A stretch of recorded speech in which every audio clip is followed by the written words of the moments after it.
This podcast is brought to you in part by PNP Games, your online source for everything video games. Visit our website at pnpgames.com or at their 2 retail locations in Winnipeg, Manitoba. Let's get started.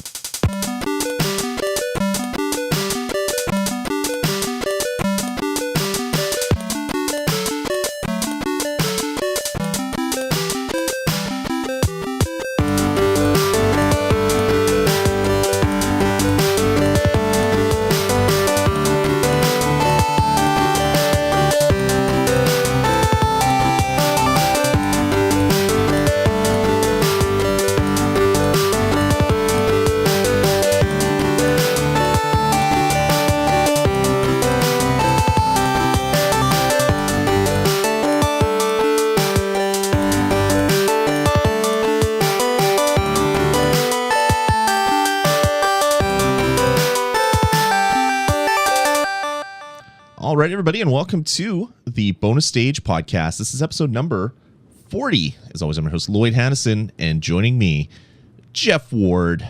Hello. Jeff, how the hell are you? I'm good. A little bit of a stomach ache right now, but that's, you eat a couple hot dogs, and sometimes that happens. Insert eating sausage joke here. Yes. Yikes. Actually, I just finished vomiting for 2.5 days, so I know kind of how you feel. Yeah. Or how I'm going to feel. Or that too. Yeah.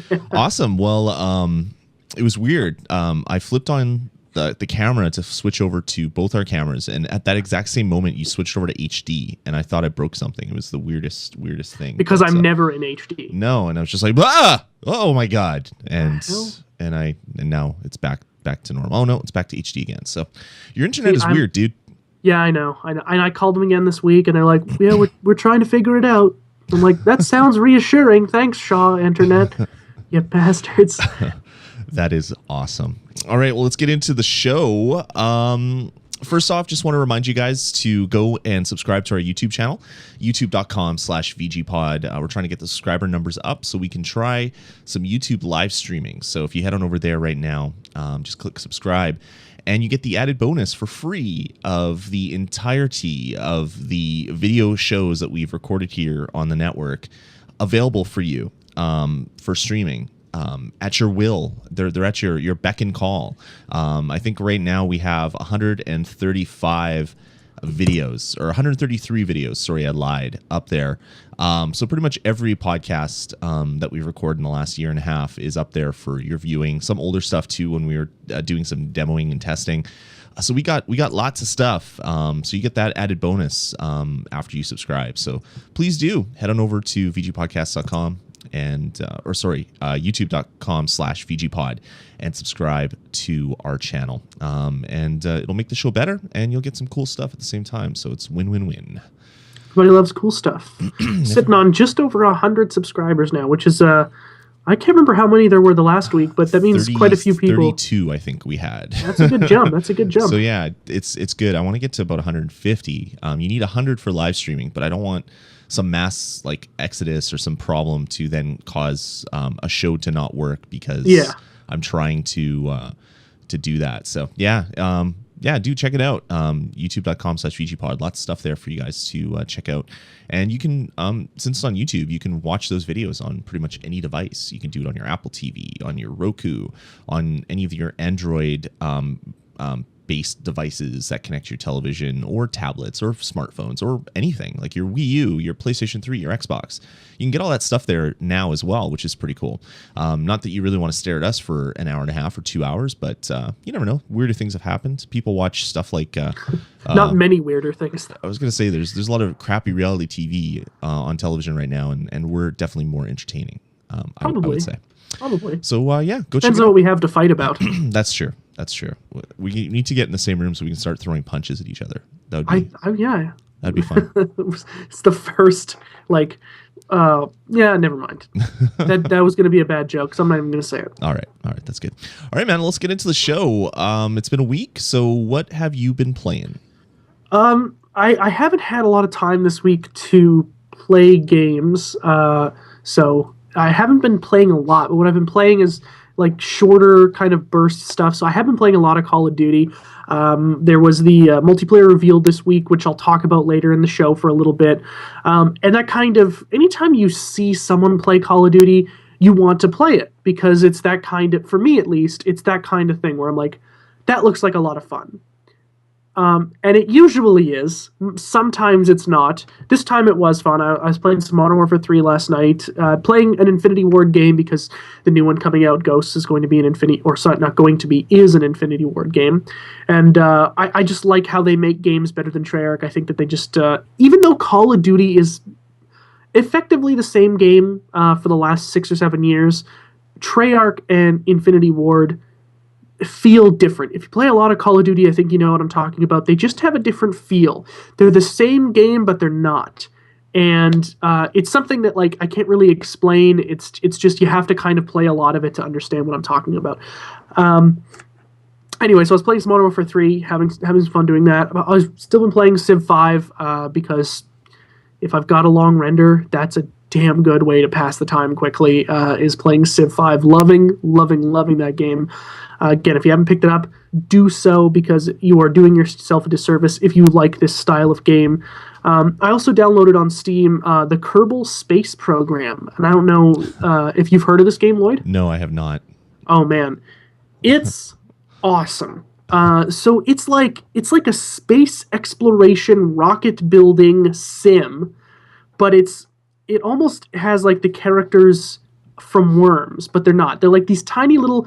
Okay, do you ever see the movie Despicable Me? Yep, Minions. Okay, you know those little Minions. yeah. Yep. Those guys look a lot like the Kerbals, right?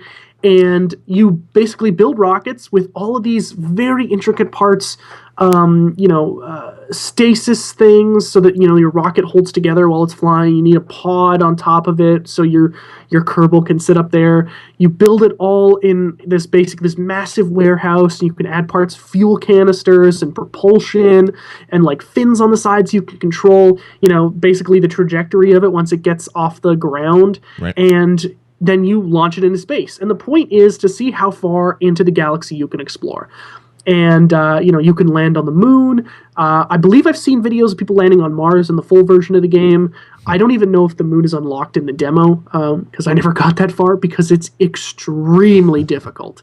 It's fun to put rockets together because it's easy. They just snap into place. Right. You put some fins on it.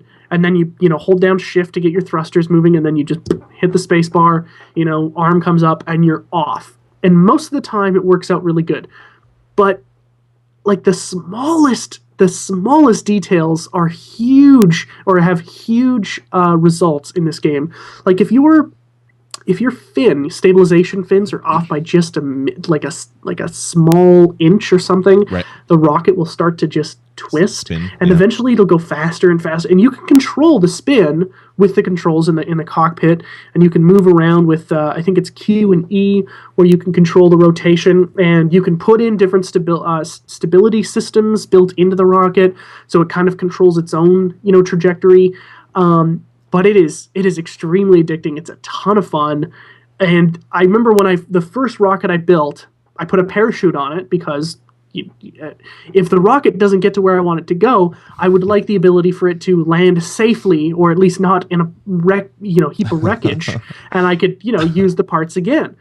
But the parachute malfunctioned, so when I took off, the parachute came right out. All right, and I'm like only, 100 feet off the ground, and the parachute is hanging down underneath the rocket thrust. So my rocket's spinning around, and they have like this little tiny screen in like the bottom corner where your Kerbal is like, it's like a picture-in-picture, and his face is he's terrified out of his mind, screaming his face off, because this rocket's just flying around. Oh, it's a fantastic game.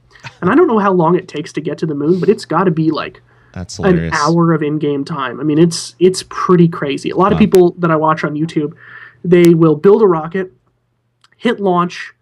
Once they see it leave the atmosphere, they're like, all right, guidance systems, send me an alert if something goes wrong, and then they'll go build another rocket while they're waiting. And it's a really cool game, and I want to buy the full version, but I think the demo for me is enough fun. So it's on Steam?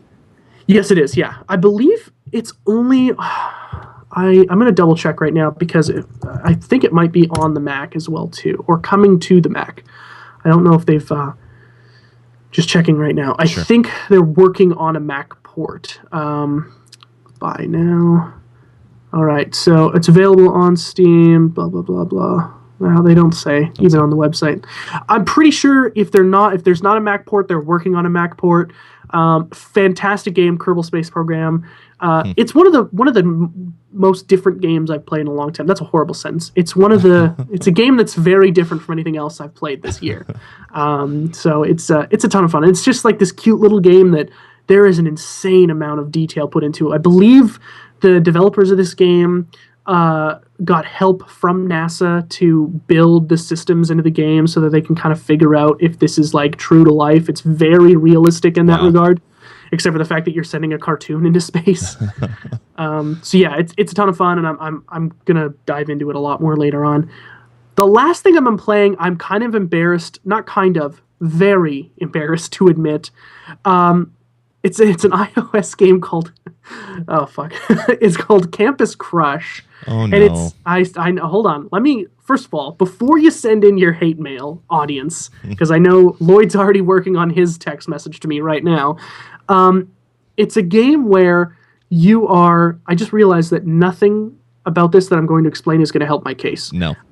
You should stop now. I'm gonna go through with it anyway because it's a game and that's what the show's about, playing games. It's a game where you play a girl who got accepted into college, and it's a story-based game. It's an interactive story. You don't move around or anything like that. It's just like scripted sequence, some choices and dialogue and that kind of thing. And you get to go to this university for free because somebody paid your tuition, but you don't know who it is.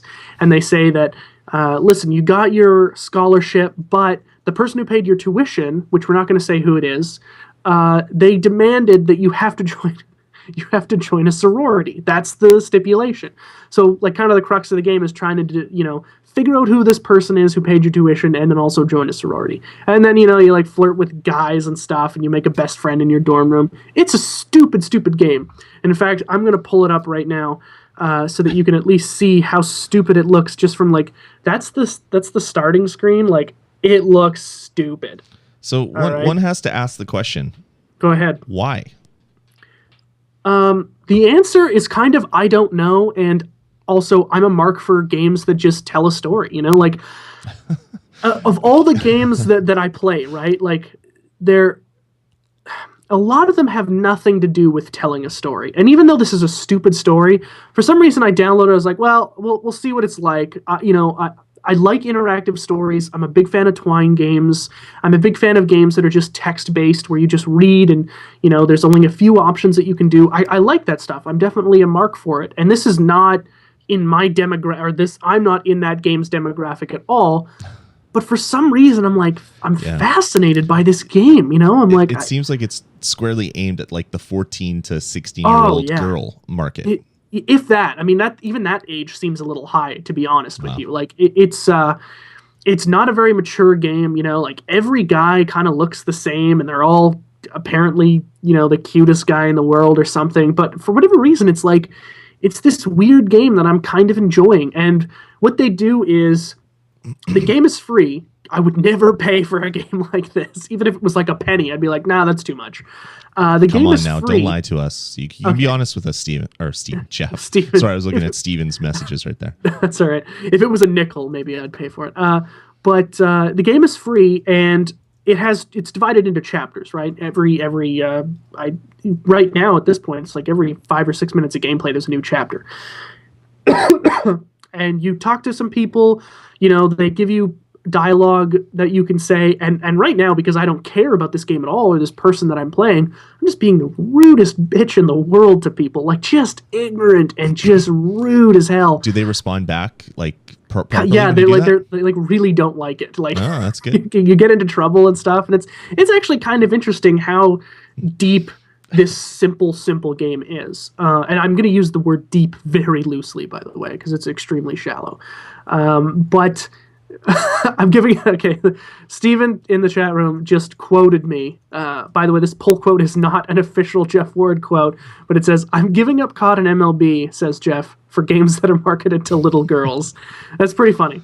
That's pretty funny. Well, Lloyd, what was the running joke on the show is that my favorite game is Barbie Horse Adventures. there you go. Yeah. Okay. Yeah, it's down there on the chat room. So every time you finish a new chapter, the game will just stop and it'll say, "All right, the new chapter is available in half an hour," and you're like, "Oh, why the wait?" And you're like, they give you this.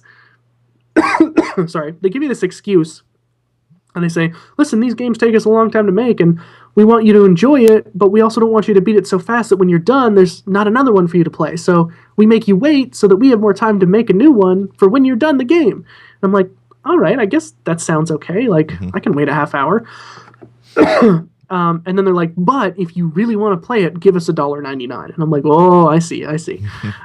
So half an hour turns into an hour, and now I'm waiting like 4 hours in between, which is good because I don't really want to play this game for like an hour at a time. I feel like I would really feel bad about myself. I play it 6 minutes at a time, and quite frankly, I get a little depressed after it's done. But it's this stupid game that I don't know why I like, but I like it, and I truly hate myself for it. So there's a little gaming confession. I'm playing a girls game, like a baby girls game. It's stupid, but it's fun. I don't know. I used to play a game called Sally's Spa, and that was marketed squarely at women, but it's a time management game, so at least I could pretend I was doing something else while I was trying to beat all these levels. So yeah, there's no pretending here. This is you play the role of a girl who flirts with guys and is trying to get into a sorority. No, I mean there's a square market for that type of game. I just don't understand why the person who says, "Oh, I can't play that. I don't have enough time in the day." But now you're playing that, so you obviously do have all the time in the day. Well, it's like it really the chapters are like 6 to 10 minutes, so it's very small amounts of time, and I play it before bed so that when I go to sleep, I can dream about finally getting into a sorority like I've always dreamed. Stephen in the chat room says, "A guy who plays COD and MLB hates himself for this." That's good. Kick Steven out of the chat room for me. He's too funny right now, and there can only be one funny person here. Oh man! Wow. I'm Cool. I'm honestly a little embarrassed for even talking about it, but whatever. Like, who cares? They're games, and I guess there's something redeeming about all games, and I found the only thing redeeming about this game. Cool. Well, I'm not even going to lie and say that I'm going to look into it because Yes, I won't. do it. It will be I know the developer of Virtual Boyfriend and Virtual Girlfriend, so I'll see if I can get some promo codes for you so you can check those out. And you Nice. can For whatever reason, like these story-based games where like when I was a why kid, don't you like get like fighting fantasy games, stuff where you're like killing things with swords and magic and stuff. Yeah. I mean, there's a lot of reading to do in that one and a huge story. It's true. I guess the kind of the catch about this game for me is that at 6 minutes per chapter, I can literally shut my brain right the hell off. I don't have any care about how I treat people or my completion rate in this game. I would like to see how the story evolves, but quite frankly, I couldn't care less about how well I do in it. And at 5 o'clock in the morning when I'm just getting into bed after like an insane day of editing, it kind of just hits the spot. It's like, this is a game that's just okay. Like, I could just sit there, relax, hate myself, and dream of getting into a sorority. So what you're really saying is you really wish you could have gotten into a sorority when you were in college. I really, yeah. It's denied. one of my big regrets. Yeah, pillow fights. One of my big regrets. All the pillow fights, you miss that, and you want to get that. You want to get that back. Man, the chat room's having a field day over there. If you're just listening to this in podcast form, You got to come to the chat room one of these days, guys. Holy crap! The chat room is having a field day with this. This is like the biggest bombshell to hit the bonus stage chat room. Oh, that's great. Awesome. Well, anything else that you're playing, Jeff? Well, after that, no. No? All right. It can't get any worse. Cool. Play that game, though, and let me know what you think. No. It's free. It's free. It has the cost of part of my soul, and that is not free. Yeah, I was willing to give that part of the soul. All right, moving on. Let's get into what I've been playing. Played and beat Pikmin 3. I'll be talking about that later. Played and beat DuckTales Remastered with my kids, and they loved every instant of it. So I'll be talking about that as well later in the show. Cool. And between that, I've been playing Plants vs. Zombies 2 on the iPad. really interesting. It's freemium, so it's a free game, and you can pretty much play this game without giving EA any money at all.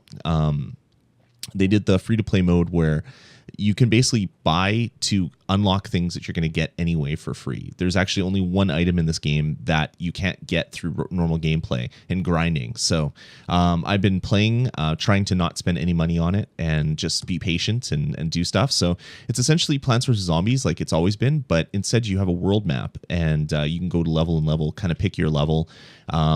Once you get past the main section of the world, it unlocks a bunch of challenge modes where you basically have to do something with a set of criteria. So wait 30 seconds before spending any sun, or do not plant on the fungus. So there's like 2 or 3 sections that have fungus on it. You can't put any plants there, or don't have any more than 12 plants active at any one time. And it's surprisingly fun. I loved Plants vs. Zombies, and Plants vs. Zombies 2 is actually really fun. Steven in the chat room says he thought it was going to be an FPS. And actually, there's Plants vs. Zombies. It's like Garden Warfare or something. That is the first-person shooter that was announced for Xbox 360, I think.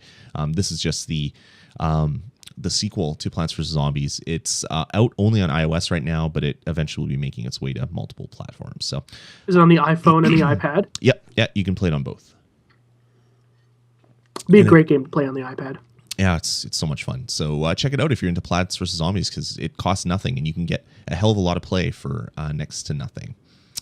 Moving on, I've also played a couple other games in my Project Platinum that I'm doing right now. So I've gotten a few more Platinums in the last week. I finally got a Platinum for Green Lantern, Rise of the Manhunters, which surprisingly is a really awesome game. It's like God of War with Green Lantern powers. It's actually surprisingly really fun and not entirely difficult when you play it on the hardest mode, which I thought it would be really difficult, because usually these games, the controls and stuff, it's just not balanced, because to be frank, they just don't really care. It's not the enemies that are difficult. It's just the way you move. Yeah, you're battling with the controls in the game. Yeah. But this game is really well done.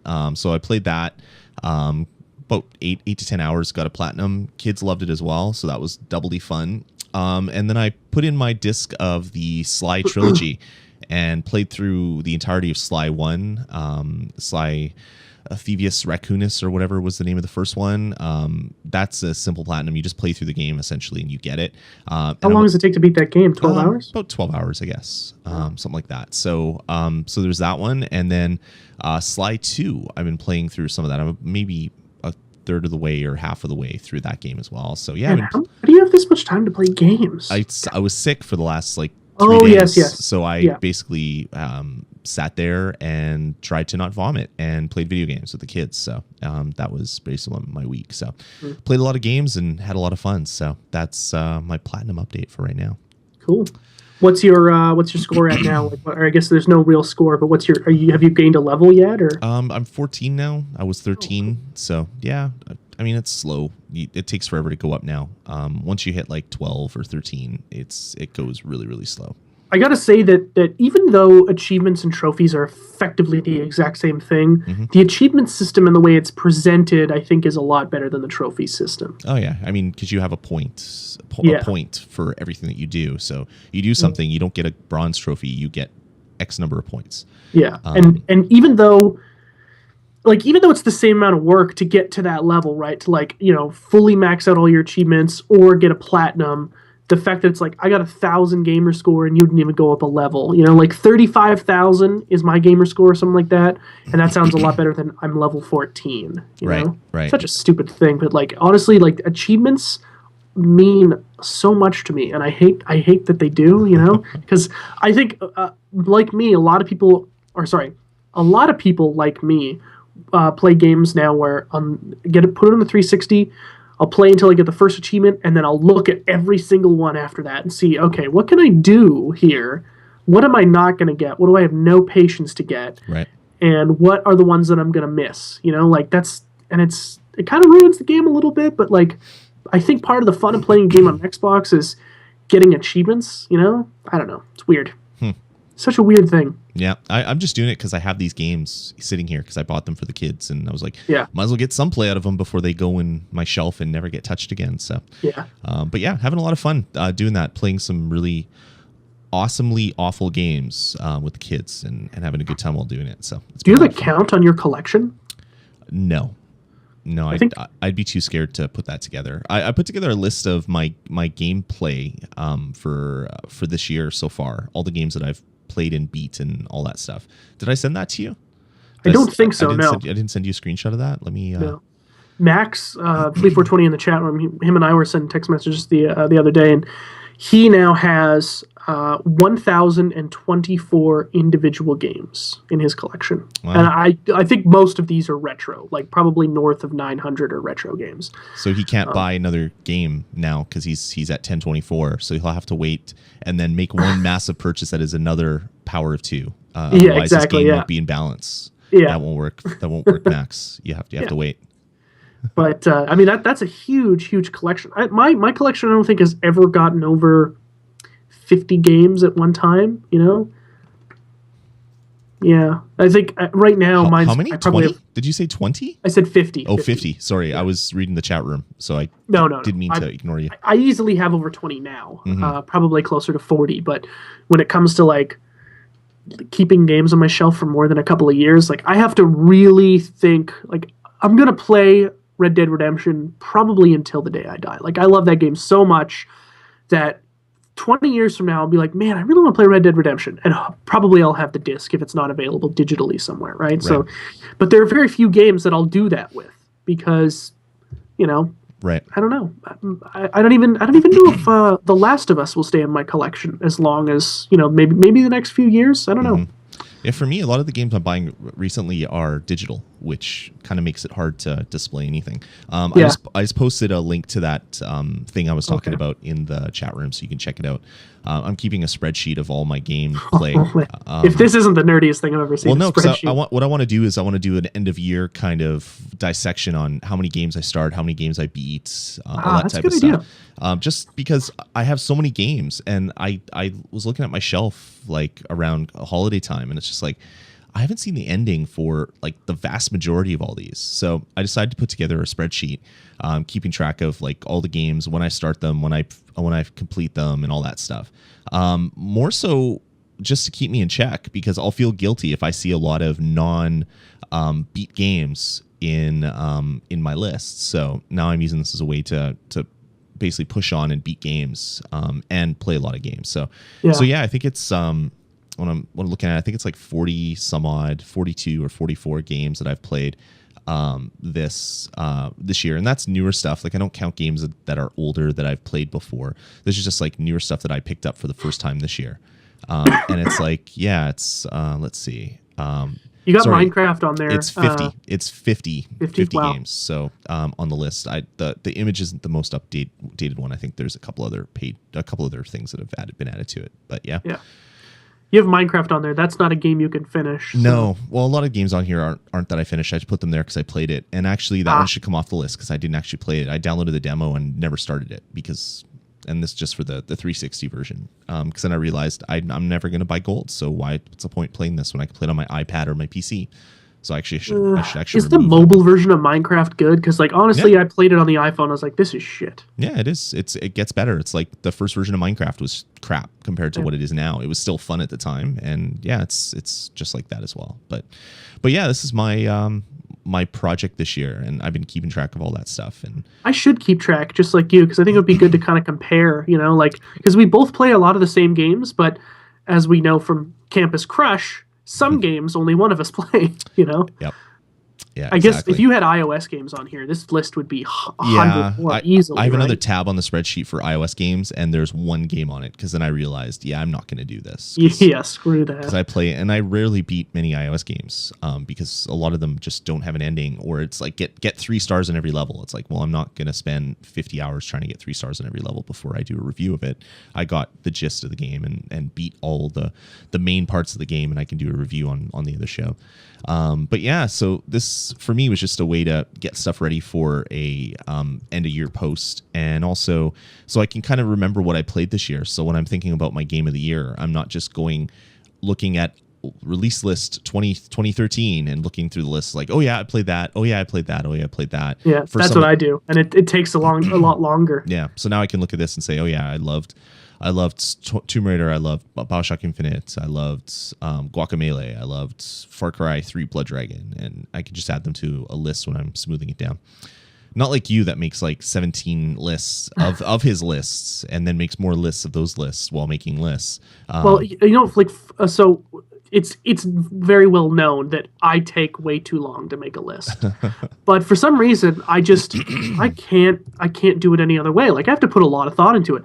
And I'm doing a web series for my website on my top 20 favorite films. Mm-hmm. And it took me like 6 weeks to get my top 20 written down and agreed upon by myself. I mean, was just a lot of inner monologue with yourself. Well, like a lot of them I had to go back and watch, and I'm like, is this better than this? And I'm like, I don't think so. And like it is, and it isn't. I take it way too seriously, right. Quite frankly, way too seriously. Mm-hmm. But I don't know. I really I love episodes of the show when we count down the top 10. I think they're great. I love list shows. They're fun to do. Everybody wants to know what's the number one, and most people, or sometimes people get angry at you for choosing that. Like, you should have chose BioShock Infinite, or last year a lot of the feedback was, I can't believe you chose Walking Dead as your favorite game. Like everybody chose that. Of course you would too. And it's like, well, no, it really was my favorite game. Like there wasn't a game that was better than that for me last year. So sure. But I love that kind of conversation. Ranking things, is fun. Mm-hmm. No, I agree with you there for sure. Yeah. Awesome. Well, that was kind of a huge rat hole just for me talking about what my exactly. platinum stuff, because you asked how many games I played. I think that's when I pulled it up. Anyway, yeah, let's get into new releases for this week. So stuff that came out this week and stuff that is coming out. So on Sunday, so 2 days from now, Disney Infinity will be coming out, and it's coming out on pretty much everything that you can play games on. I have no idea what this is, by the way. So if you're going to give like a little bit of a rundown, I've never heard of this game. You've never heard of Disney Infinity? You're being facetious right now? Mm-mm. Seriously? No, being totally honest. Totally honest. Never heard of it. I've talked about it on the show before. Although I wasn't paying attention. Oh my goodness, you never pay attention, so that's part of the problem. That's the Skylanders ripoff from Disney. Okay, sorry. So it's with all the figures and stuff. So it comes out on Sunday, $75 for the base set, and it comes with 3 play sets. And then you can basically Steven says, Jeff, you're too busy playing College Crush when I talked about it last time. Well, I can't play it for another 2 hours, all right? So that comes out. I'm going to be picking it up for the kids. So everybody in my house is super excited. My kids have been like counting down the number of sleeps to playing BioShock or playing Disney Infinity because we watched a bunch of videos a couple weeks ago, and so they've been super excited. So that comes out this Sunday along with a whole bunch of physical DLC and I won't be buying a lot of that for this one because you don't need it to play the game, which will be great. Disney Infinity was coming out. DuckTales Remastered, not DuckMastered Retailed, which would actually be a really good game if you're going to make a knockoff or something else. I would love to play a game called Duckmaster. That just sounds awesome. Yeah, starring Call of Duty Ghosts. It's starring Howard the Duck, actually. Yeah, it was his NES game that came out. Yeah. DuckTales Remastered came out. I played and beat it on the PlayStation 3. A lot of fun. It also came out on the Wii U yesterday or 2 days ago, and then on the PC as well. So you can check that out. Europa Universalis 4 on PC, Mac, and Unix. I have a vague recollection of what this game is, but I don't know too much about it. So yeah, it's like a big strategy game. It's kind of in the same vein of turn-based strategy, right? Yeah, it's kind of like Civilization, and it's about conquering the Earth. Like maybe like risk elements in there. It's a huge game, and I believe it's set in the Middle Ages to the Renaissance or something like that. Like it's the time period is something unique about this game, like the year 1400 to 1800, something like that. But it's a pretty big game. I mean, it's a niche game. It's like the people who play it are the only people who buy it. Like nobody casually goes and picks this game up. But it looks interesting. I'll never buy it though. That's for sure. But it was just on the list, and it's a pretty big release for a strategy game, so to speak.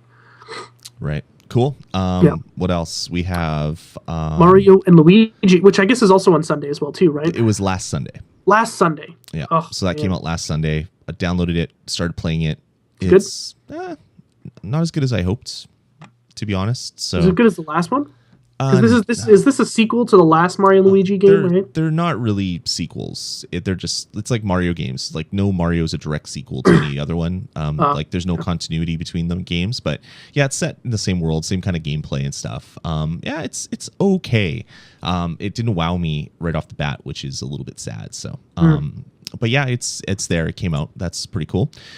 Dishonored: The Bergmore Witches DLC came out for 360, PlayStation 3, and PC. I've played none of the Dishonored DLC, even though I liked the game. I think I had enough fun with the main game that I didn't need to buy any of the DLC stuff. So, heard really great things about that last piece of DLC, but I haven't even played the game yet. Tom is still telling me, play it. It's one of the best games of last year, and it's just really haven't good. got around to it. It's really good. Really a lot of fun. Payday 2 came out on the 360, PlayStation 3, and PC.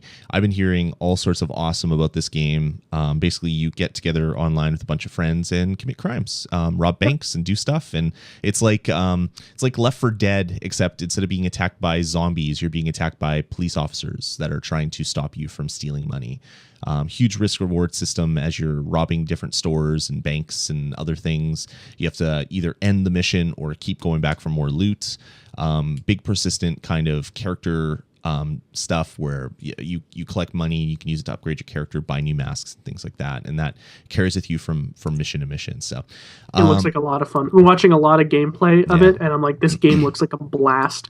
But it also looks like one of those games that you really need like a group of your buddies to play with to get the most out of it, and I don't know anyone else is going to play it. Pugs would be terrible at this game. You wouldn't want to pick up group to play this kind of game because you'd have some idiot would take off and then you'd lose. And I've actually heard on Reddit that the just public matchmaking isn't all that bad. Like people are really working together for a common goal, which is rare. I mean, really rare when it comes to just matching up random people. But certainly a game that the best experience is with you and your friends. Because even if you're trying to play good, you can still like screw around with your friends and stuff and leave them on the street bleeding out, and you take their loot and drive off in the van. Like if this game is like Heat the movie, like that's exactly. and that sounds like fun. It really does look like a fun game to play. Yeah, definitely something that I'd like to check out. But it goes back to the talk that we had before we started recording. I just don't have time for online shooters, unfortunately.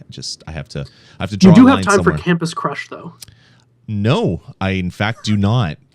You don't have time for online shooters because you're playing too much Campus Crush is the problem. I'm just sucked in, man. I'm sucked into the Campus Crush world. It's such a fantastic, I mean, this game blows GTA 5's world out of the water. Let's just say it right now. Campus Crush has a more believable universe. People are going to think you're serious. I kind of hope that, like, it's just like a passing viewer on Twitch is like, what the hell is he talking about? That's a horrible game. Yeah, exactly. And they'll never watch the show again. Yikes. All right, next up is Charlie Murder for Xbox Live Arcade. And it is a little game of you basically beating people up with a really interesting art style. It looks like it's done by the guy that did Dishwasher, but it isn't by that same person. But it looks interesting. Yeah, it seems to be kind of a commonplace now for arcade games or basically just digital downloads to be a side scroll and beat them up with an interesting art style. Yep. Yeah. Which is okay. Yeah, I can get behind that. Definitely.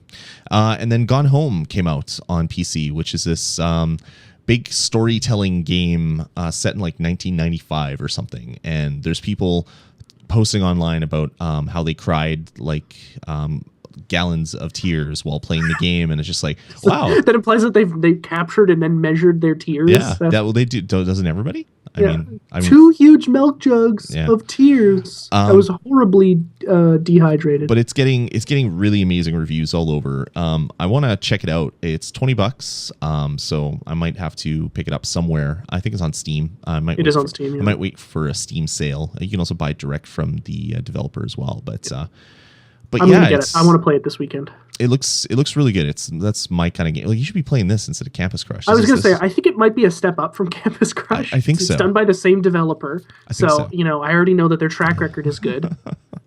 I'm your biggest fan. Yeah, when you talked about Bobby, oh my God, my heart skipped a beat. This game is after Campus Crush in the same universe, but you didn't get into a sorority and you're depressed and you've gone home from your failed college experience. Wouldn't that be insane if that was true? Jesus. That'd be weird. So, yeah, but anyway, it looks like a really cool game. Kotaku's raving about. Everyone's raving. Yeah, about it's getting actually. like 9.5s and 9s and 10s. So it's doing really well. It's a game I want to play. So that one's out as well for you to check out.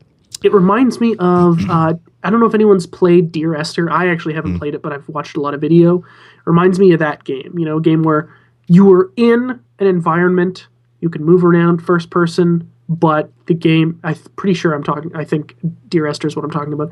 I might have made a mistake on that title, but you're just in this environment. You're in a story. You're the person. You're the protagonist. But it's just a chill game where the story is slow. Like I really like story over gameplay. A lot of the time will win me over. Right. Even Obviously. if the controls are bad. Yeah, even if the controls are bad. An interesting story, I feel I'll play it, because games don't necessarily have the best stories most of the time. I would love to play, or sorry, not play, but I could watch someone play The Last of Us, because the story is so engaging. You could just kind of sit there and watch it. Or if The Last of Us was a book, I like that kind of stuff, So I definitely really want to play Gone Home. I think it'll be a good game. I'm hoping. Yeah, no, it definitely sounds like it. I know some people online that have been speaking really highly about it, so definitely want to check that one out. All right, well, moving on. We're going to take a small break, and then we're going to get into some reviews. I'm going to play a really awesome track. There's a guy on YouTube.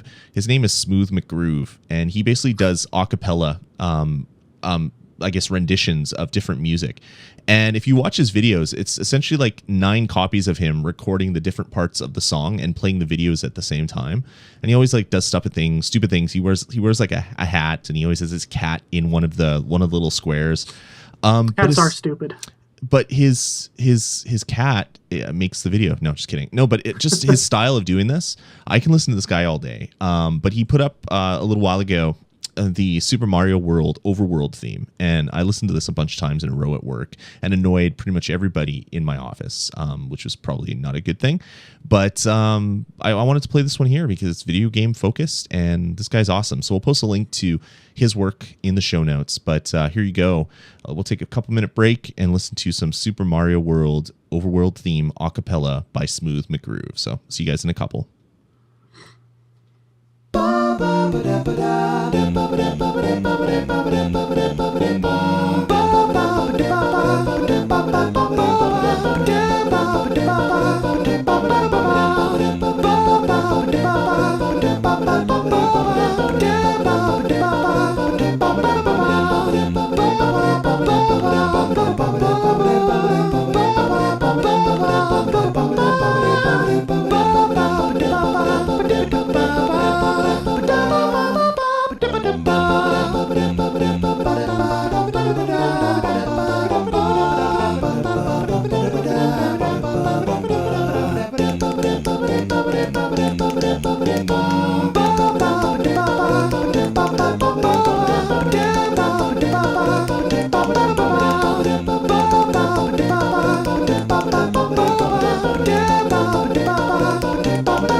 That's just too awesome not to play. So go check out the stuff Pretty from cool. Smooth McGroove. And seriously, there's like 8 of him all doing the exact same thing. Like, I don't know how he does it. He's just really talented at going ba da ba da ba da ba da ba and making clapping sounds. But I mean, it just, you watch the videos and you giggle. And he has the video of the game running in the middle and stuff like that. So anyway, I'll post a link to his YouTube stuff in the channel, in the show notes. Link to his channel in the show notes, and you can check out some more Smooth the Groove stuff. But anyway, let's get into the meat of the show. Let's get into a couple reviews. I already talked a lot about Pikmin 3 last week, so I wanted to kind of finish it up with kind of my thoughts. I beat the game shortly after we recorded the show, and I played through the last few levels, and I just wanted to kind of follow up with a lot of that stuff. So feel free to jump in whenever you want, Jeff, but I'll let you kind of just sit there and relax and take a break, play some Campus Crush, and it's got like at least another hour or so. I can't remember, so I damn. won't be able to play any Campus Crush. Okay. But I do have some questions about Pikmin because it's an interesting game for sure. Cool. So. Okay, well, so where I finished off, I had a couple levels to get through, and the levels are pretty big, and there's a lot of stuff to do. Beat them, and then I pretty much got to the last level, and the last level, I'm not going to spoil anything about it, but essentially what the last level has you do is basically going through a maze, being chased by this creature. And if you make a mistake, or you're too slow, or you take a wrong turn, the creature basically eats you, kills most of your Pikmin, and then you have to fight him to get an item back so that you can continue down the maze. And you have to go and find bombs and blow up walls and do all this stuff. So there's a lot of stuff to do.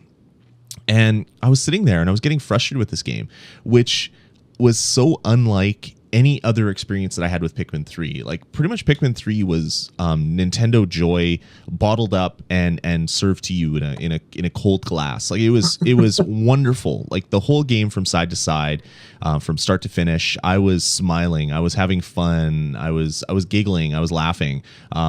Even when I died in a boss battle, I was just like, I'll try it again. My Pikmin died. Big deal. Not a big deal. I had no frustration at all. And then I played this last level, and I was just like, wow, like it's beatable. It's not difficult, but it's annoying where no other part of the game was annoying. So I thought that was like so bizarre. Once you finally get through that maze-ish thing, you basically get to have a battle in this Colosseum-like thing. So you're sitting there and battling with the boss. And it's like a normal boss battle. The cool thing about Pikmin 3 is if you damage a boss and you get him down to like half life and then the day's about to end, you can actually take all your Pikmin and kind of go away. And when you come back, he has the same life that he had when you fought him the day before. So you could do that with this boss battle. So, I mean, the boss battle was great. It was probably one of my favorite boss battles in the game. Actually, the boss battles get better and better and better as the game went on. Like, each one was better than the last, but it was so weird to have this level with so much frustration where the rest of the game was just like just perfect joy. So I don't know, it was really weird. I still love the game. I love it to death. One of the best experiences I had on the Wii U for sure. Yeah, I mean, that's Pikmin 3. I don't do you have any questions, Jeff? You said you had. Well, actually, you kind of covered everything. Like, I was curious how, like, because you told me it was really frustrating. I was curious, like, why exactly. I think that's an interesting kind of mechanic that the boss doesn't regenerate its health. Is that a difficulty thing? Like, if you're playing on a harder difficulty, it would have went back to full strength or something, or? I don't know if it's a difficulty thing, but I think it's kind of just because you have a time limit. They don't want you to be really like some of these bosses. If you're not a good player, you could probably be playing these bosses for the whole day and not get them fully killed, and then it would restart and you'd have to do it again, and that would probably be really frustrating for the end user. So this is just something that they do, I guess. Gotcha.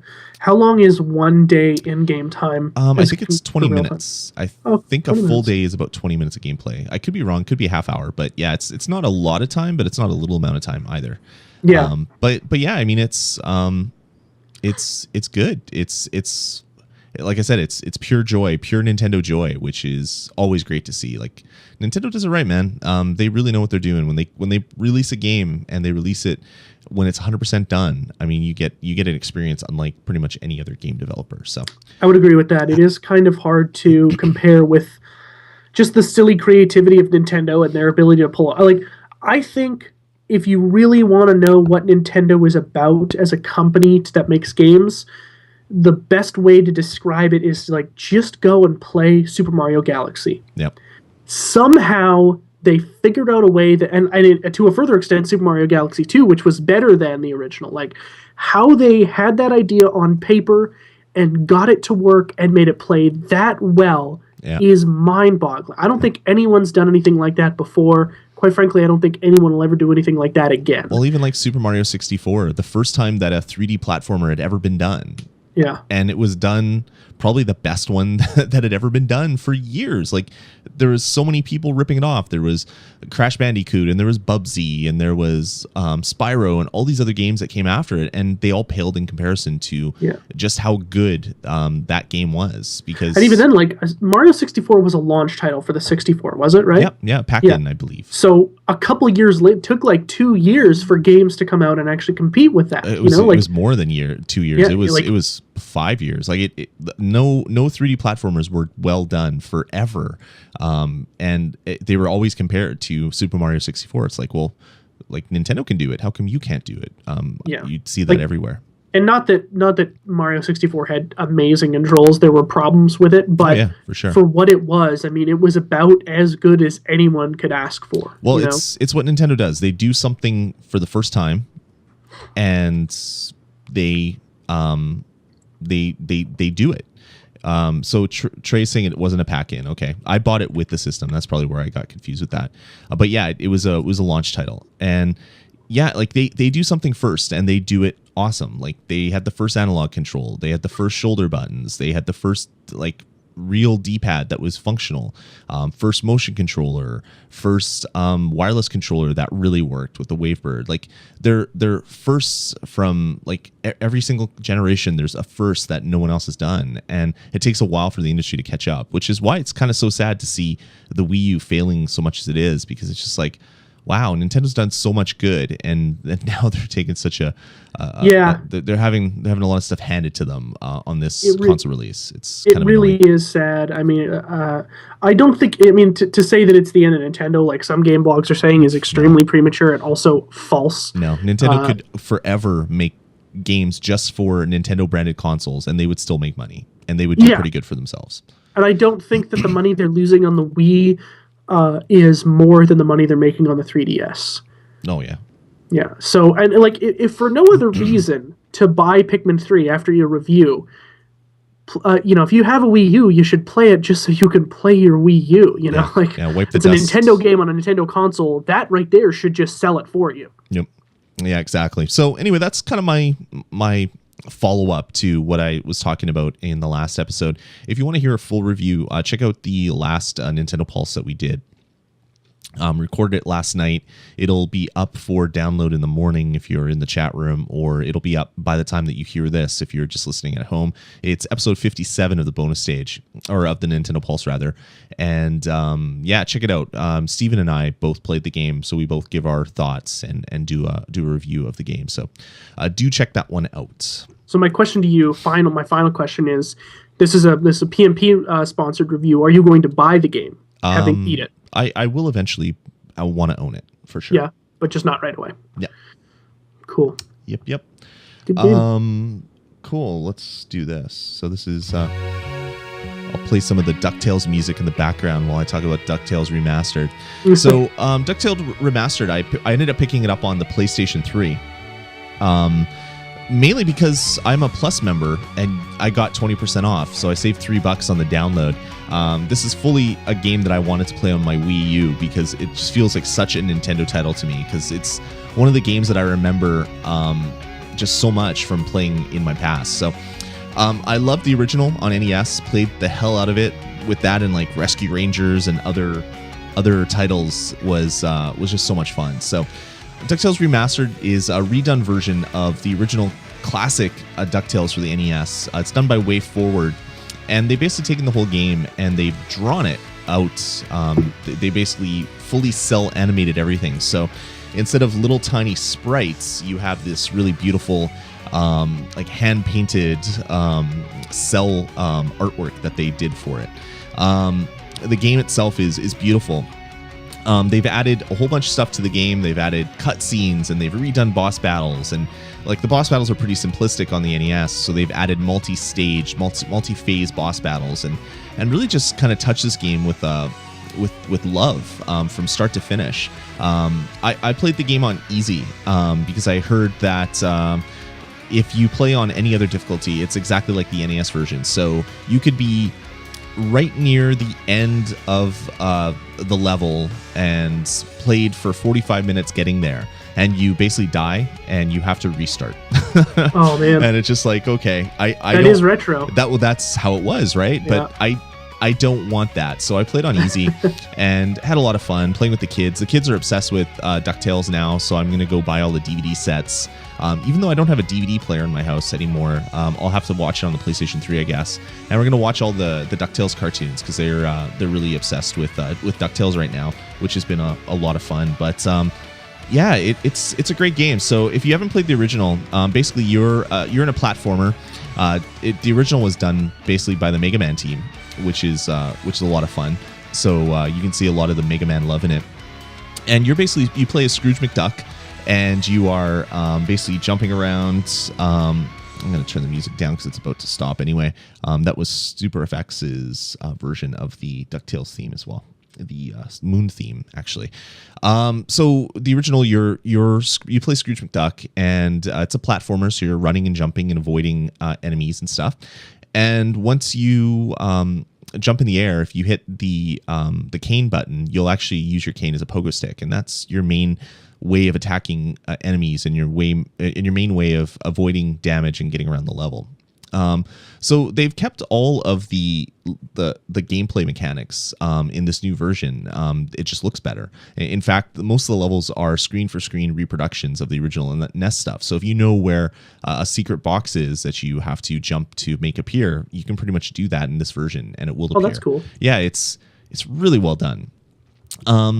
I've read a lot of the reviews after I did my review on the Nintendo Pulse, and just to see what, because I saw there was a lot of like 5 out of 10s and 8 out of 10s and other stuff. So there was like a huge difference in what people's thoughts were. Yeah. And a lot of people were really complaining that it had the story that went along with it that wasn't really well done from the writing standpoint. They actually had all the original voice actors from the cartoon come in and do the voices for it, which is really awesome that they could get all these people together. And but the cutscenes aren't skippable apparently, but I like them, so I didn't try to skip them, so that little bit of annoyance didn't jump out and bite me. When you beat the game, you unlock an 8-bit mode, so you can play with the 8-bit soundtrack. So I want to actually go back and play it again with the original music. So maybe not being able to skip the cutscenes will really kind of jump in and make me kind of angry at this for my second playthrough. How long are the cutscenes? Like, I can't imagine they're more than a few minutes at a time. They can be a couple minutes, but if you've already watched it, especially if you're playing on not easy, so when you die and you have to restart the level, ooh, yeah, like you're already mad. And you'll die dying. A lot for sure. Yeah, exactly. So, yeah, it's so good. If you've played the original, you're gonna love this one. Like it was just like it was a warm blanket of nostalgia the whole time I played it. Like I was just like, I remember these voices. I watched DuckTales cartoon like crazy when I was a kid. I played the game like mad as well. And it was so much fun to get back into a game that I know and love and play in HD with hand-drawn animation and new music and new boss battles. It was so much fun. So, I mean, DuckTales Remastered, it's $15. If you played the original and you like it, there's no reason for you not to go get it. If you've never played it, you might want to check out the original. See if you can go to a friend's house that has an NES cartridge and play on an actual NES with the actual NES controls, because then you'll really get a feeling for how good this has been done on the remake. If you don't like platformers and really don't like DuckTales, there's probably no reason for you to get this at all. But if you like platformers, you like retro 8-bit platformers like the old Mega Mans and Marios, check it out. It's $15 or $13 if you pre-ordered it on the PlayStation Network. So obviously, if you haven't done that already, you're not going to get that price. It's on PC as well, so Steam is going to have sales where it'll be like $2 to buy or something equally as stupid. But it is really well done. I hope this game sells 1 million copies so that Capcom gets way forward to remake a lot of the other Capcom games like Chippendales Rescue Rangers or Tailspin or any of those old games. They just did such a really good job. You could tell that this game was done by people that love the original. Like they obsessed over the original to make it as one for one in the remake as it was. It was really, really well done. So anyway, labor of love kind of thing. Oh, big time.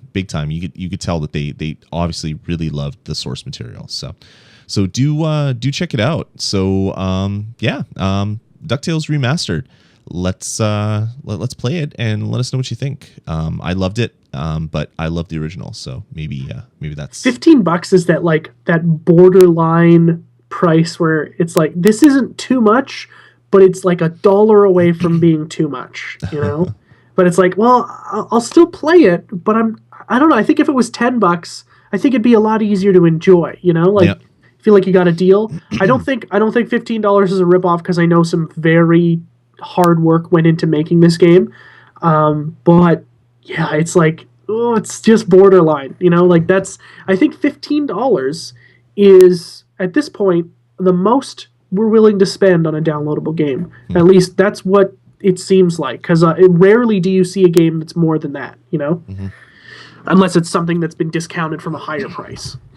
Yeah, there's the odd one every once in a while, but yeah, like $15. It used to be $10. It used to be $9.99 was the price. Yeah, and then there was a couple games that pushed that price, and now it seems that, like you said, $15 is kind of the normal. But yeah, it's so much fun. Like I love the fact that when I pre-ordered this on the PlayStation 3, not only did I get $3 off, but I got a nice little XMB theme for DuckTales. So when I turn on my PlayStation 3, I get the nice DuckTales graphics. Oh, that's cool. And stuff like that. So I love everything. I wish that games did that for free all the time. Like, if Last of Us had one, that's the one that's my background right now. But rarely do they'll make you pay like 99 cents for it. It's or $5. Oh yeah, some of them are way too expensive. Like the ones on the Xbox are like $3.50. It's stupid. Like just pack it in with the game. Be a real person. Like come on. Yeah, exactly. So yeah, DuckTales Remastered. I really, really enjoyed it. I would highly recommend it. But again, if you don't like platformers, if you don't like the source material, maybe not a game that you'll want to play. So your mileage may vary with this one as well. So do check it out. Let us know if you do, and maybe we'll chat about it some more on future episodes. All right, man. Let's get into the rest of the show. Let's get into the news. The first big news item. I was actually like super, super violently ill, and I was laying in bed, and I turned on Twitter because I got a tweet. Someone had sent me a message, and then I was just looking at my main feed, and everybody was talking about Grand Theft Auto Online, and I'm just like, what? So did you watch the video and think it was some sort of drug-induced haze? No, like I didn't watch the video. I'm just like, what are they talking about? Grand Theft Auto Online has always been kind of like it's been okay, but it's never been enjoyable, super enjoyable. Yeah. It's more the people you play with that makes it enjoyable. Like by yourself, it's okay. Cops and robbers, it's okay, but I mean, it's kind of still the game, Like totally. There's nothing different. So yeah, I'm sitting there and I'm just like, okay, I'm turning my phone off. I'm going back to bed because I was just feeling like horrible. And then the first thing I did when I woke up after my nap was like, okay, I got to check to see what this is. So they posted a video on YouTube, the official gameplay video of Grand Theft Auto Online. And Grand Theft Auto Online isn't just a mode inside the game. It's like a second game that you get for free. It's going to come for free 2 weeks after the original game launches. So 2 weeks later, you'll get a little unlock key to unlock it. And essentially, it's an online persistent world that you can get together with up to 15 of your other friends and jump in and just do stuff. So you can pretty much do anything. Like in the trailer, they showed you robbing banks, having races, going cross-country racing, base jumping off the back of a motorcycle into a ravine, playing golf, arm wrestling, flying a jet, like dancing in your own house, like just like all this stuff that you could probably do in the main game is now part of this online game, and they're going to have a full online system. So when you play the game, you obviously get gold and you rank up, like you get a currency of some sort and you rank up, and this stuff will basically carry on with your character. You could buy an apartment and you can invite people back to your apartment to hang out and play games and do other things like that. So it seems like it's this weird cross between like an MMO and an action game where you can just kind of jump in and do stuff. So I see a lot of the stuff on Payday right now, and it's just like, oh, well, I think that's kind of what Grand Theft Auto Online wants to be. And then some. And then some, exactly. Like, it's just, wow. Kind of amazing. So if you haven't already, check it out. If this hasn't already, if the game itself hasn't sold you on picking up GTA 5, maybe GTA 5 Online or GTA Online will make you want to pick it up. Like it's insane. Like, okay, so I was on Reddit today, and a lot of the talk in the gaming subreddit was Grand Theft Auto Online.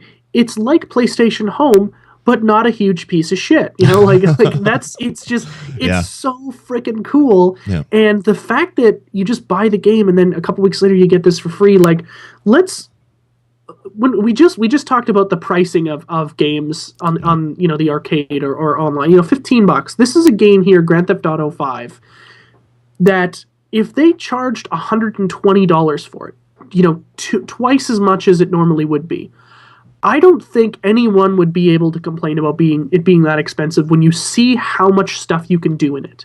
I mean, it's mind-blowing. And quite frankly, if they were like, yeah, it's $120, sorry, I'd be like, that's okay. Because honestly, it seems like 5 years of hard work has paid off for you guys, and there's an insane amount to do. And with Grand Theft Auto Online, it doesn't feel like it's ever going to end. I'd pay it. I would gladly give them double the money. And it's probably it's going to be $60, that's... That, like Call of Duty, it's a game that kind of keeps on giving, right? Like, you pay $60 and you get one hell of a value right now. So, and the fact that this also isn't, when I first heard the story, I was like, oh, this is probably like one of those bonuses for pre-ordering, or a bonus that comes in like the collector's edition that we didn't hear about. But like, no, you just buy the game. Yeah. Just buy the regular game, that's fine. It's free. It's absolutely free. Yeah, it's really bizarre, and that PlayStation Home mentality kind of rings true. Like you can build your own apartment and have people back for dance parties, like if that's what you want to do, or if that's not exciting to you, you can go rob banks or see the countryside, or use the built-in level editor and make your own levels to compete in. So race maps or other things, share them with the community. Apparently a lot of the stuff you do in this game will actually alter the world that you're in. So if you set off a big bomb in the countryside, maybe it'll leave a hole that will be there forever. And I guess your online experience is stored on your account, and then other stuff, if you have other people come in and join you, it'll all kind of bleed in together and stuff like that. It's just, yeah, it's crazy. It's do you think that the PS3 and Xbox 360 are going to share the same space, or they're going to have their own persistent world? I don't know. It's probably going to be their own world, because I'm sure if you invite your friends, they're not going to have their own account system, but maybe they have the Rockstar like membership club or whatever that you can join when you play the games. So maybe it'll be this online friend system, so you can invite your other Rockstar friend member people over. I would assume that when you're inviting people in, you would just be inviting them from your friends list, but maybe not. Maybe it'll be cross-platform. That would be cool. It would be. I really want to find out more information about that to see what would actually, like, how it actually works. But yeah, it's absolutely insane. Buy on launch, guys. Buy on launch. Yeah, I pre-ordered my game, and I was actually thinking of waiting for a bit before picking it up, just because there's a lot of stuff coming out over the next little while. And I pre-ordered the $80 edition that gives me like extra swag in the game, like a blimp or something. I don't even remember what it was. But Sweet, it was like, a blimp. I was just like, yeah, I'll do this. I'll get this one. And it's just like, oh, you know what? Maybe not. Maybe I'll wait. I don't know if I want to play it right away. There's so many long games coming out. And then I saw this, and it's just like, all right, you got me. I'm going to be picking it up like, on launch day. I'll rag on you for paying an extra $10 to get a blimp and some other crap, but like, when I think about it, GTA 5 Hindenburg seems like a really fun thing to do. Like just flying around and smashing into a building in a blimp sounds hilarious. Yeah, like I have to see the pre-order stuff. Let me see. What do you get? So the special edition comes with obviously GTA 5. You get a blueprint map. You get the ability to participate in stunt plane trials that you didn't have before. You get ability boosts. You get a blimp, the ability to fly the blimp, additional in-game weapons, outfits, and tattoos and stuff like that. So yeah, it was like an extra $10 or whatever, but I was just like, you know what? I'm going to be really mad if the blimp is the coolest part of the game and I can't fly the blimp. Yeah, so exactly. I want that blimp. You're like day 2 and you're having a blast and all you can see on Twitter is the blimp is the greatest innovation in GTA history. Totally. You're like, damn it, that stupid blimp. It's like when Diablo 3 came out and you're playing online with people and you see people with the glowing Tyrael wings and you're like, damn it, I want to get the collector's edition so I can have my own fake glowy wing things. And then it's cool for about 5 minutes after you buy the collector's edition. Then you never really want to put them on again. But see, Call of Duty will give you like a camo and you're like, oh, this sucks. like this is just garbage. Like the special camo for pre-ordering was like, oh shit, it was like a fall pattern or something for Modern Warfare 3. And I'm like, so my gun looks like it's got leaves on it? Nice. That was worth it? That's great. Jesus. I'm glad. Thanks for spending the money. Yeah, so anyway, Grand Theft Auto Online looks to be amazing. I cannot wait for this to come out. And we obviously will both be playing it, and probably about a month away, right? 21st, I think, of September. Is that when the original game comes out? GTA 5 comes out. Let's see, GTA 5. I think it's like 3 or 4 weeks away. Yeah, by the way, new releases next week. I think it's the 15th. No, it's the 17th of GTA 5. Yeah. And then this will be 2 weeks after that. So probably like right in October, the first week of October, you'll be able to play this stuff, which is just absolutely ridiculous. We cross streams there, but I forgot to mention for new releases coming up is going to be the big release of next week is Saints Row the 4th, and the new Splinter Cell as well, Conviction. Yeah, I don't know why I didn't put those on the list. They were not on there. So that's I actually gifted Carly on Steam Saints Row the 4th because she's a big Saints Row fan. So nice. That'll be. I won't see her for all week, so that'll shut her up. Damn it, woman! Stop asking me questions. I can finally watch baseball all week without being exhausted. There you go. That's why I did it. It was a plan. It was a plan. Because there's nothing I like more than watching the Blue Jays lose 5 of every 6 games. Yeah, it's like watching the Bombers. Except you only get to do it once a week. I have to do it 5 or 6 times. That's true. Cool. So that's Grand Theft Auto Online. Moving on. This was another big surprising thing that kind of blew up. There is a new Humble Bundle right now, and it is unlike any other bundle that they've done because it is a Humble Origin Bundle. So EA is sponsoring a bundle, and you've had the THQ bundle before. So, I mean, that's been done before. The difference here is that 100% of what you pay for this bundle is going to charity. So EA is getting no money from you. Charity and Humble are the only people that are going to be collecting any revenue from you at all. Or you can just basically make it all go to charity, and you can choose your charities. So really interesting. It contains a whole pile of really awesome games. So if you just pay $1, you get Dead Space, the first one. You get... look at this. Campus Crush. I can play Chapter 6. Okay. You're not going to do that while we're doing a show, for real, are you? No, I'm just kidding. I will actually drive over there and slap you, and then drive back, and we'll continue the show. It's like half 40 hour pause. Stretch of time. I'll live stream it on somehow. I'll figure a way to live stream you running. He's really driving there. He's really driving. And then get back on the show. That would be great. And don't cut any of it either. Like the entire trip is still on there. I'll this be cursing. This podcast is 5 hours long. I'll just be cursing while driving, and you'll hear it on my iPhone. It's just like, this bastard playing a stupid game. And then knock at the door. Oh, who is it? Smack. That almost seems worth it if it could happen that way. That'd be great. Okay, so Humble Origin Bundle. So the games that are included if you pay for just $1, are Dead Space, the original, Burnout Paradise, the Ultimate Box. So that's Burnout Paradise with pretty much all the DLC that ever came out for it. Crisis 2 Maximum Edition, Mirror's Edge, Dead Space 3, and Medal of Honor. And these are both Steam and Origin codes for those, except for Dead Space 3, which is only on Origin. And then if you pay more than the average, which is currently $4.81, you get Battlefield 3, and you get the Sims 3 plus the starter pack. So 3 DLC packs for Sims 3 as well. And those are on Origin as well. And Sims 3 is actually a PC and a Mac version. So for $5, you're pretty much getting 8 amazing games, and EA is getting no money from you. Essentially what they're doing here is they're buying users of Origin, essentially, is what my only idea for this is that they want a big tax write-off, and they're buying users that will actually use their Origin system. But they're also giving you Steam codes at the same time. So it's just like, well, you're not really then buying Origin users. You're buying Origin users, but you're also giving people Steam codes. So anyway, it is an amazing amount of games. They say it's about $215 worth of games right now at current price for pay what you want. If you want to get all of the games, you'll want to pay about $5. Which is an insane deal. Yeah, and it runs for 2 weeks. So what they usually do is in the second week, they add like 2 to 5 other games. So I'm curious to see what other EA games are going to pop up in this bundle next week. This kind of broke Humble's website. They had to add another digit to their counter of the number of bundles sold. This is the first bundle that ever broke 1 million.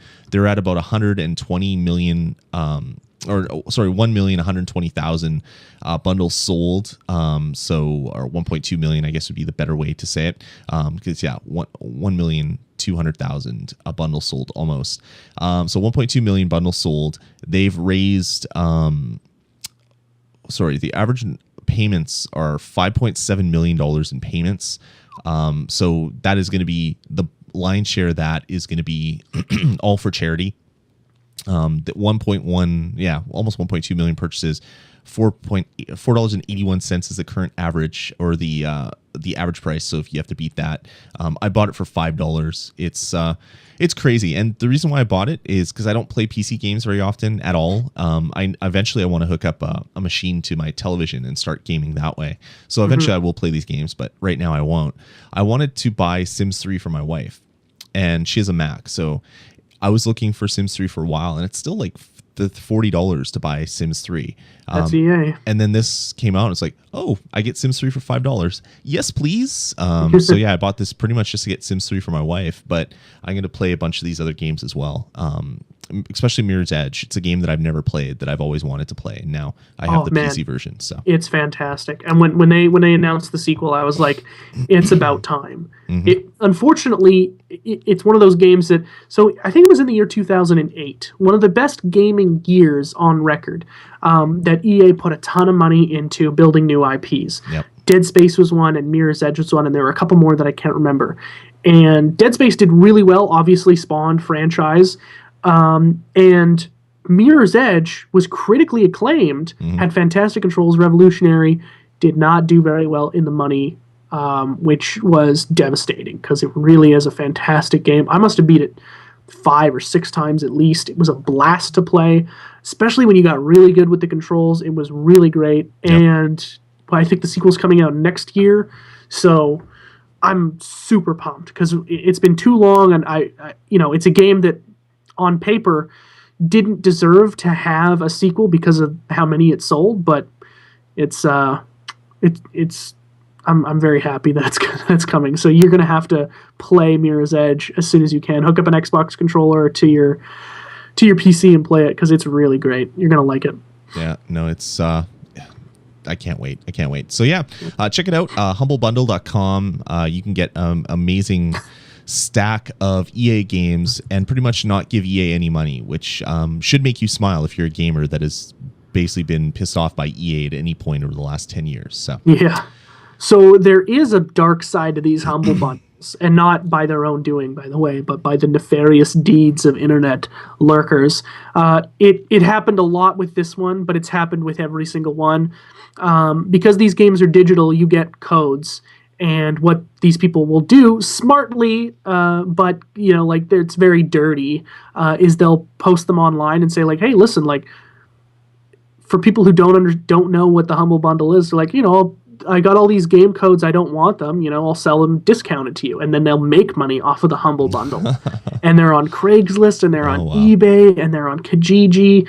It's ridiculous. So I mean, a lot of people are like getting screwed. They're still getting their games, but they're getting screwed out of a much better deal because they just don't understand. So got to watch out for those dirty bastards. I mean, buyer beware, right? I mean, there's always going to be people that are going to prey on the less, not the less smart, but the less informed people, I guess, would be in this case. So, check it out, humblebundle.com. Moving on, I got news of this, and it really made me angry. I was a huge Skylanders fan. My kids loved it. I love playing it with them. And, was past tense? Because I'm not picking up Swap Force at launch. I don't think. I think we're gonna be a Disney Infinity House because I don't need to buy like dozens of little plastic figures for my kids to have fun. I love the way you said that. We're gonna be a Disney Infinity House. That's exactly what how I feel right now. But so Skylanders Swap Force was announced, and it comes with 3 figures. So pretty much like every other Skylanders game. This is the 3rd one. Then they just announced this week that there's going to be a GameStop exclusive called Skylanders Swap Force The Dark Edition. And this is going to come with 5 exclusive dark version figures that are going to have exclusive moves and things like that. So I was like, oh, that's kind of neat. Maybe I'll check it out. It's $100, so it's $15 more than what the normal bundle is. So you're paying another $15 for 2 figures. And then I was like, well, it's still maybe not that bad of an idea. But then I realized that if you're a collector and you want to get all of the characters in the game, you're going to have to buy a normal bundle, and then you're going to have to buy this dark edition bundle. It's like, oh my God, like they're ramping up, the greed in this one, like to another degree. So, I'm going to try to steer my kids away from this. I know they're probably going to have friends at school that play Skylanders, and they're eventually going to want it. So I'm going to wait till maybe after the holidays when they're on like 50% off sale, and maybe I'll pick up Swap Force just because I have all the figures already from the first 2 games. But yeah, I saw this bundle and it's just like, okay, you're taking it a little bit too far with these exclusives that make it really hard for anybody to collect the whole collection, because there's achievements and trophies for collecting X number of the new figures. So you're making it super expensive for people to collect. Like there's I guess that's the point though, right? Well, yeah, totally it is. But it's when you have a family and you have just a certain amount of money to spend on gaming with your family. Yeah. I buy a lot more games than most people. I know that already, but oh yeah, you do. But like I'm just thinking to, like, when I was growing up, I would get a game a year or maybe 2 if I was lucky when I was growing up. And like if your game for the year for your kids is Skylanders, then you see like they have friends at school that have all the really cool figurines, and the kids are constantly nagging you to buy more pieces of plastic. It's just, to me, it's getting a little bit too much. So I'm hoping that my kids will stay away from it, just because I don't want to be the guy that says, no, okay, I won't buy this game for you, because I want to get them pretty much any game that they want to play, because I love the industry. I love gaming. But this is going to be really hard for them to complete all of the collection based achievements and other things like that. So I just saw the release and I thought, that's a little bit past where I want to go personally with it. It seems kind of scammy to me. Unless they release these characters individually down the road, then people that want to buy them but just can't afford to buy the game over again to get these figures, because you have to buy $100 to get the game that you already own just to get these figures. That seems a little bit odd to me. But anyway, after that, and I was just like, oh yeah, I'm definitely not getting this. They released another press release about Skylanders really selling well. So Activision announced that as of the 31st of July 2013, the Skylanders franchise has generated a life-to-date amount of more than $1.5 billion worldwide. Wow. 1.5 billion. And then I think it's like, crap, it's because of stuff like this that they're generating all this revenue. How long has it been around? Well, 2 years, I guess. Holy This shit. is going to be its third year. That's insane. 1.5 billion. And these figurines are actually the top selling action figures that you can get. So all the Star Wars figures and Marvel figures and all the other like action figures that people buy for their kids, Skylanders holds the record for the last year in a total number of sales of action figures as well. So yeah, it's hurting them. My not buying the game isn't gonna really make Activision cry. So I don't feel too bad about that. So I just hope, like I said, I hope I can keep my kids away from it, and hopefully Disney Infinity will be enough for them, because you don't need any additional figures to play the game. You buy the playset for Toy Story when it comes out, and you get the 2 figures and the toy set piece, and they get another 6 to 8 hour game that they can play, and it's better than buying another $60 title. To me, it seems like a much better way to spend my money with the family. So That's crazy. Hopefully the kids will agree with me, and they won't get suckered into wanting Disney Infinity or Skylanders Swap Force because all their friends at school are playing it. So I guess, yeah, I mean, like, you go out and you spend quite a bit of money just to get yourself settled, and then it already feels like you don't have a complete game, you know, like, and Yeah. you've already spent $100 easily, and then that's more than that. Yeah, like that I'm really thinking, sucks. I'm thinking to all the figures that I bought, because I'm a bad person when it comes to collecting. So and just in general.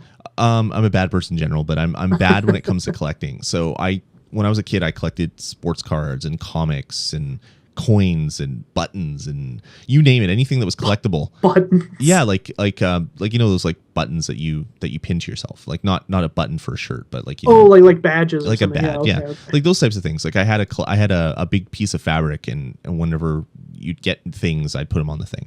I just had collections all the time. So immediately when a game like this comes out, it's like, oh crap, I want to get all the figures. So I had every figure for the first Skylanders, except for a couple of the really rare figures that were only given out at like toy fairs and things, because I wasn't going to spend $200 on eBay for one character. And then Giants came out, and there was more figures and more just like different versions of the same figure that weren't real like exclusives. They were just available in different stores. And I got most of those figurines as well. And it's just like, okay, I've spent probably about $500 on figurines for the kids over the last 2 years, and I'm sure they're spending their money on it as well. But to me, it's just like, holy crap, I could have bought 10 games for them, and they would have had probably more fun than playing the same game over and over and over with different figures. So I think I'm kind of over Skylanders for them, and I just hope they agree that they're over it. Because for Disney Infinity, when you buy the game for $75, you get 3 full games that come with it, and you get a figure for each of those games. So you can play probably about 24 hours of gameplay. And then there's the toy box mode where you can invent your own fun and make your own stuff. And then if you want more gameplay, you buy the Lone Ranger set, or you buy the Cars set, or Toy Story was announced, so you buy that set, and they'll give you another 6 to 8 hours of gameplay for $35, which is cheaper than going and buying the latest movie tie-in game from Disney, which is like $60 new or whatever. So I hope my plan will pay off, but only time will tell, I guess. Well, I mean, I guess they really don't have. If they want to keep playing Skylanders, they're going to have to get a job, which is going to be tough at 6 and 8 years old. Yeah, 7 and 5. My daughter's not quite 6 yet, so it's even worse. Yeah, but they get birthday money, they get Christmas money, so they could save up their own money and pool it and buy it if they really want. But and they might get like 1/15 of the entire set. Yeah, totally. Yeah. So yeah, this whole Swap Force Dark Edition was just kind of the straw that kind of made me like not want to collect this anymore and not want to play this franchise. So hopefully, like I said, hopefully my kids will just forget it exists and deal solely in Disney Infinity, and my wallet will be very, very happy because of it. All right. Moving on. Speaking of money. Yeah, I thought that we already talked about this, but this is a new story, and it's just because we have, but now it's gotten bigger. Yeah, and it was like 6 weeks ago. Yeah, I looked for the old ago, story. yeah. They just announced that Minecraft XBLA version has surpassed 8 million units sold. That's across physical and digital download. So each of them was at least $10 because there was a sale where they were $10. But you're mostly paying $15 for it, or 20. I think it's $19.99 if you buy the retail version, right? Is that what the retail yes, is? I it's think that's what it $20. is. Yeah. So yeah, I mean that's like, say, even at $15 times 8 million is a bucket load of money on a game that has already made a stupid amount of money. So yeah, it's the 4th highest selling Xbox 360 game of all time. it's just absolutely insane. And it will, in probably only a few weeks, be the 3rd highest selling, because Halo 3 is number 3 and it has like 8.1 million, I think. Wow. So it's huge. It's insane. So yeah, Mojang's making the money still. And still selling a ton of copies of their PC game. And constantly patching it. The stuff you can do in the PC version is just absolutely insane. Yeah. And they patch a lot of that stuff into the other versions as well. Like the iOS version has a whole bunch of features that the PC version has. They keep adding stuff to the Xbox 360. Pretty crazy. So yeah, they're making a lot of money on this one. I wish I had thought of Minecraft before the Minecraft people thought of Minecraft, because apparently it struck a chord with a lot of people, which is just really awesome. It's like Lego in video game form, and it's just ultimate creativity. It's awesome. I'm trying to get my kids to play it, but they don't really like it yet. I know a lot of young kids that play Minecraft and they just love it. So trying to get my kids into it as well, because that would be much better than buying $12 plastic figurines that they only use to play in video games. I think it's one of those things that, like, you have to show someone something fun to do in it before they get interested. You know, like, I don't think if I sat down with Minecraft, new world, nothing in my hands, and be like, here you go, try this game, I'm pretty sure I wouldn't like it. But when I was watching YouTube videos back in, 2009 or something, when the game was in alpha, which is when I bought it, I was like, man, this is really cool. I want to do that. I want to do that. So I bought the game like that day. I remember being at work in my office, like editing some video, and I was watching that video at lunch, and I'm like, I got to get this game right now. Pulled out my wallet, bought it, couldn't wait till I got home and played it, and I was like, I already know a few things to do, so I don't have to sit here frustrated, you know? Like, but I guess it's kind of where you get introduced to it is how much you're going to like it, right? Like, you show your kids like some massive structure, and they're like, yeah, that's cool, I want to build that. And then you're like, okay, well, let's build a dirt house first or something. Yeah, I have a friend at work, one of my colleagues, and he plays it with his kids, and they actually have LAN parties where his kids invite a bunch of their friends over, and they set up like 8 PCs and they play Minecraft for the weekend. And it's just like, wow, that is awesome. I want to get my kids into that, and because it's creativity. It's like I don't like my kids just sitting there watching TV all day, but if they're sitting there playing Lego all day, it's like, well, they're using their brain, they're playing, they're thinking stuff out, they're being creative. That's awesome. Minecraft is just like that, but it's in video game form. So I'm glad it's selling. That's pretty cool. All right, moving on. Call of Duty Ghosts had a big event this week. We talked about it in the pre-show a little bit. Oh, yeah, did we ever? So, Jeff, why don't you tell us a little bit about what was shown off this week? Yeah, so every year for the past 3 or 4 years now, 3 at least, Activision has been doing a big event where they get a bunch of people, mostly YouTubers, that post Call of Duty footage. They pay for them to come down for a couple days, play the game, post it on their channel, and they also have a big event that's streamed this time on the Xbox. I believe there was a stream available on PS3. It was on Twitch. It was on, I don't think it was on Spike TV, but it might have been. But they just try to get as many people hyped about the new Call of Duty as they can. And this is about the time where they do it.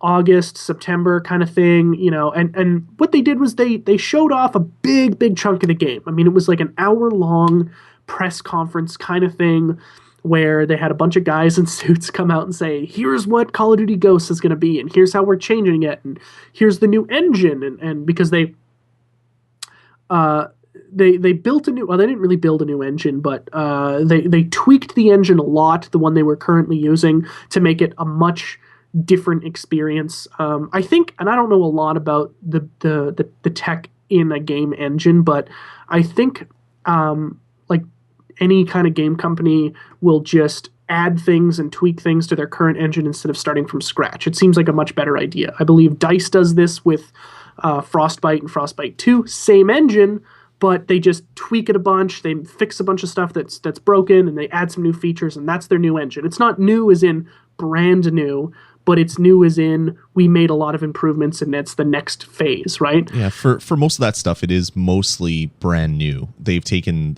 for the engine, they have like a language that's used in the engine when you're building a game, and they keep the language the same. They just make it look better with the same language. So it's like Unreal Engine. If you build a game in Unreal, and you've written the geometry and the different things, you can take a lot of that and use it in the next engine. You're just gonna have to make stuff look a little better and work a little better with the new kind of dialect in the new version. So that's what they do with those types of engines. They just really, they're building and they're iterating on the old stuff and coming up with stuff that just looks better and runs better with the newer versions. Yeah, for sure. Like, I guess if you're building a game that's coming out every year, you don't want to spend a lot of time rewriting the code of how characters walk. You know, like there's no need to do that. So let's just take that code and put it into the new engine. So they talked a lot about that. They talked a lot about game modes. I mean, there's a huge amount of stuff to go over, and I don't want to make this show like an extra half hour because I go over everything. If you're really interested, you can go to my YouTube channel, youtube.com/VeteranCypher. That's my gamer tag on Xbox Live. I did a breakdown. It's about a 15-minute video with some Call of Duty footage in the background. And I talked about everything that went down. But they have like 10 new game modes, which is huge. There is like 30 new guns. There are, for the first time ever, you can have fully customizable character skins. So you can have tattoos on them, change their clothes. You can be a female combat person if you want, which is pretty interesting. That's a pretty big thing. It shouldn't be a big thing because it should just be always there, but it's not. So it is a pretty big deal, and I think a lot of people are happy about that. There's something, and to be fair, when you look at like the real wars that are happening, like females on the front lines have only really happened in the last few years. That's true. For the longest time, that was never something that was ever done. So it makes sense that it hadn't been done up until now, because all the games were really dealing with kind of past stuff or kind of current future, but with like different worlds that they're existing in. Absolutely. And there's, I believe they said 20,000 different custom player options. So when you're creating your character, there's 20,000 different ways to do it, which is huge. They have this really cool thing, and it sounds silly, but it is a huge improvement that when you pull up your sniper rifle, if anyone's ever played a Call of Duty game or really any first-person shooter, most of them, the vast majority will have the entire screen blacked out except for the part that's zoomed in, and that's your scope that you're looking through. That has now been swapped out for basically what is now a dual rendered version of the map. Everything around where I guess what used to be blacked out is now the battlefield, but it's blurry because your focus is put through the scope, and so you can still see everything. You have your peripheral vision still intact, and that's a pretty big thing. They touted the destructible dynamic maps. I don't know if Activision understands the word dynamic because the environmental weak zones are scripted. Like they show like, oh, you can whip some C4 up on this wall and it'll blow out the top portion of this roof so that you can like shoot the guy that's behind it. And it's like, oh, that's cool. And they have like a gas station. You can like blow up the gas station awning so it falls down and crushes people. It's like that's pretty cool too. And they have a bunch of these all over the map. But dynamic to me, and maybe I don't understand the word dynamic, but to me, dynamic is what Battlefield does, where depending on where you attack a building, it will make it fall a different way each time, right? So if you take out the support struts on the left side of the building, that's the part that will fall down. If you take out the supports on the right, it'll fall down to the right. Whereas this one, it doesn't matter where you hit it, it just falls the same way every time. Now, it is a destructible environment, it is a cool innovation, but it's not a dynamic map. So I don't know if they know what the word dynamic means. Maybe I don't, but I'm pretty sure I'm right on this one. It's still really cool to see. It's one of those things that's like, it's enough innovation that it is pretty damn interesting, and there's some really cool stuff here. Another one of the things that they announced was, and I'll only kind of cover a few more big things, and then we'll move on. But they have like this big system of kind of clan matchups. They really want people to play with their friends and play with that group of friends for a long time. So they have like a clan versus clan playlist, and it's kind of like an on-the-fly championship system. Your clan can get ranked, and you go up leaderboards and all that kind of stuff. And very big into the competitive scene again. The first year that Infinity Ward has supported competitive gaming scene, they're going to do COD championships again. They're also going to be the exclusive first-person game of the MLG Pro Circuit this year, which is a huge announcement. I got to think that Activision paid a ton of money to be the exclusive first-person game. There's like squad mode, which basically makes you able to gain XP even when you're not playing. Your squad mates will play other games, and their good deeds will filter some experience towards you. So that's pretty cool. And then they showed the dog a lot. Like you have this dog sidekick as a kill streak. They got like a ton of new perks in different tiers. Instead of there being 3 tiers of perks, I believe there's 5.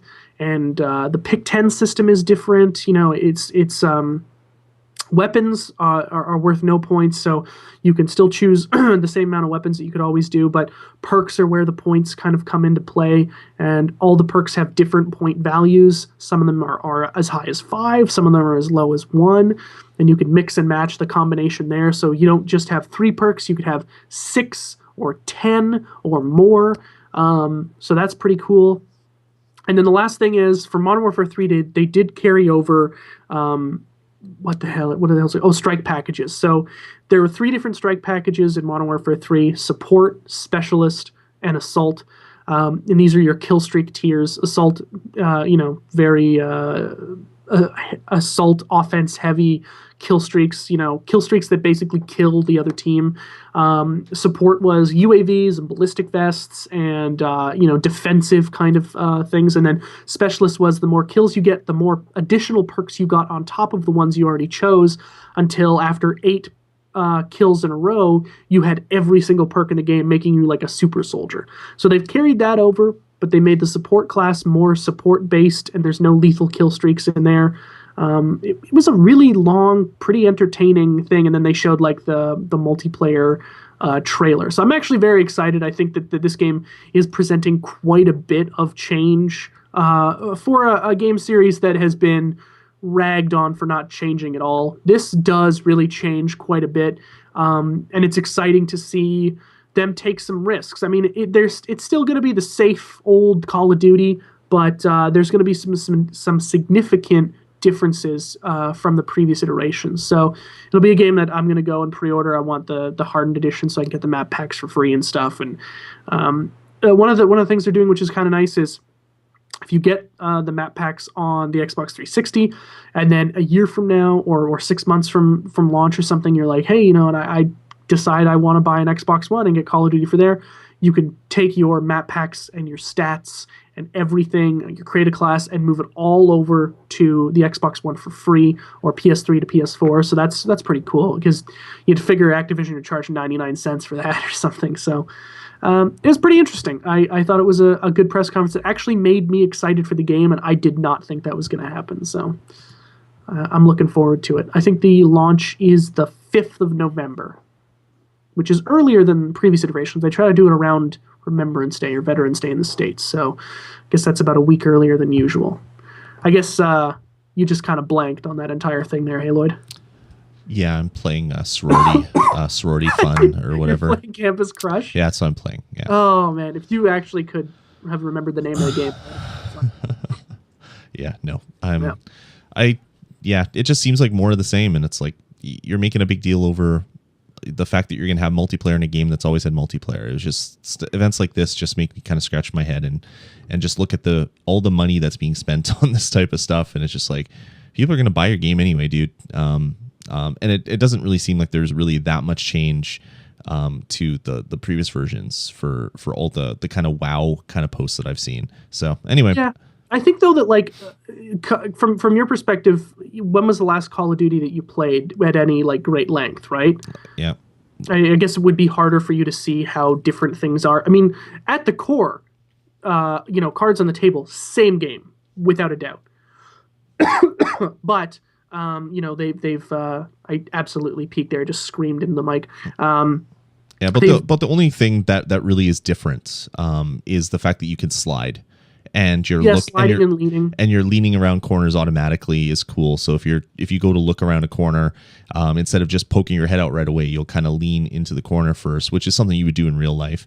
All that stuff is really awesome, but I don't see enough new stuff for them to have a big event about this. It's just a big event to wine and dine a bunch of bloggers so that they'll write about your game, which I've always hated kind of the big media events that here we'll fly you out, we'll give you your hotel free, we'll give you all this great food and all this great alcohol. It's just like, I mean, that's the dirty way. Like that's the old payola way of doing music. Where here's a kilogram of cocaine and some hookers. Play your music on your radio station, please. I mean, it's just I don't like that kind of promotion. So I mean, they certainly are like the lobbyists of the video game industry, right? Where they're buying the votes. So for me, it's funny because they're buying from people that they don't need to buy from. That's my point. That's exactly what my point is. It's just like it just seems so bizarre that they're targeting these people, but it's like they're the people that are going to buy your stuff anyway. Anyway, that's just a rant on the industry on a whole. It's not really against Activision or anything, but But yeah, so that's Call of Duty Ghost multiplayer. So there'll be a lot more news because they didn't show what the version they played was a very stripped down version. Yeah. I think 3 maps. They only had like 5 guns available, kind of like a taste from each. Oh, they also have a new, entirely new class of weapons called marksman rifles, which is kind of a cross between a sniper rifle and an assault rifle. So there's like a new class of weapons that are coming in. It is very different for someone who plays Call of Duty a lot and has played every iteration for the last 6 years. It's surprisingly different. Quite frankly, the amount of new stuff that they've decided to add in is to get it all done in 14 months is pretty impressive. Well, they don't do things in 14 months. They work on games for multiple year cycles because they do the flip flop thing with their Call of Duty, where one team works on it 1 year, another team works on another year, and their game that you work on has about a 2-year release cycle. It's about 16 months or so. Like what they do is that when they have, I guess 16 months now for the last few years because of all the map packs have kept them busy for basically after launch they do post support. Sure, but that's separate teams. That's not the core team too. I mean, it doesn't really matter it doesn't really matter about that. It's just for me, I'm not saying that Call of Duty is bad. I'm just saying that the whole point of getting people that are going to write about you anyway and paying them basically to do it is just like I see that and I just kind of shake my head. So, but let's say if they offered you to go, would you go? If they were like, "Hey, Lloyd, come, we'll pay for everything," would you go? Probably not, because I'd have to take time off work. This isn't my day job. Isn't doing this stuff. Okay, but if it was, and or you were already on vacation or something, would you go? I don't know. Probably, I'd probably take their money. Yeah. So would I.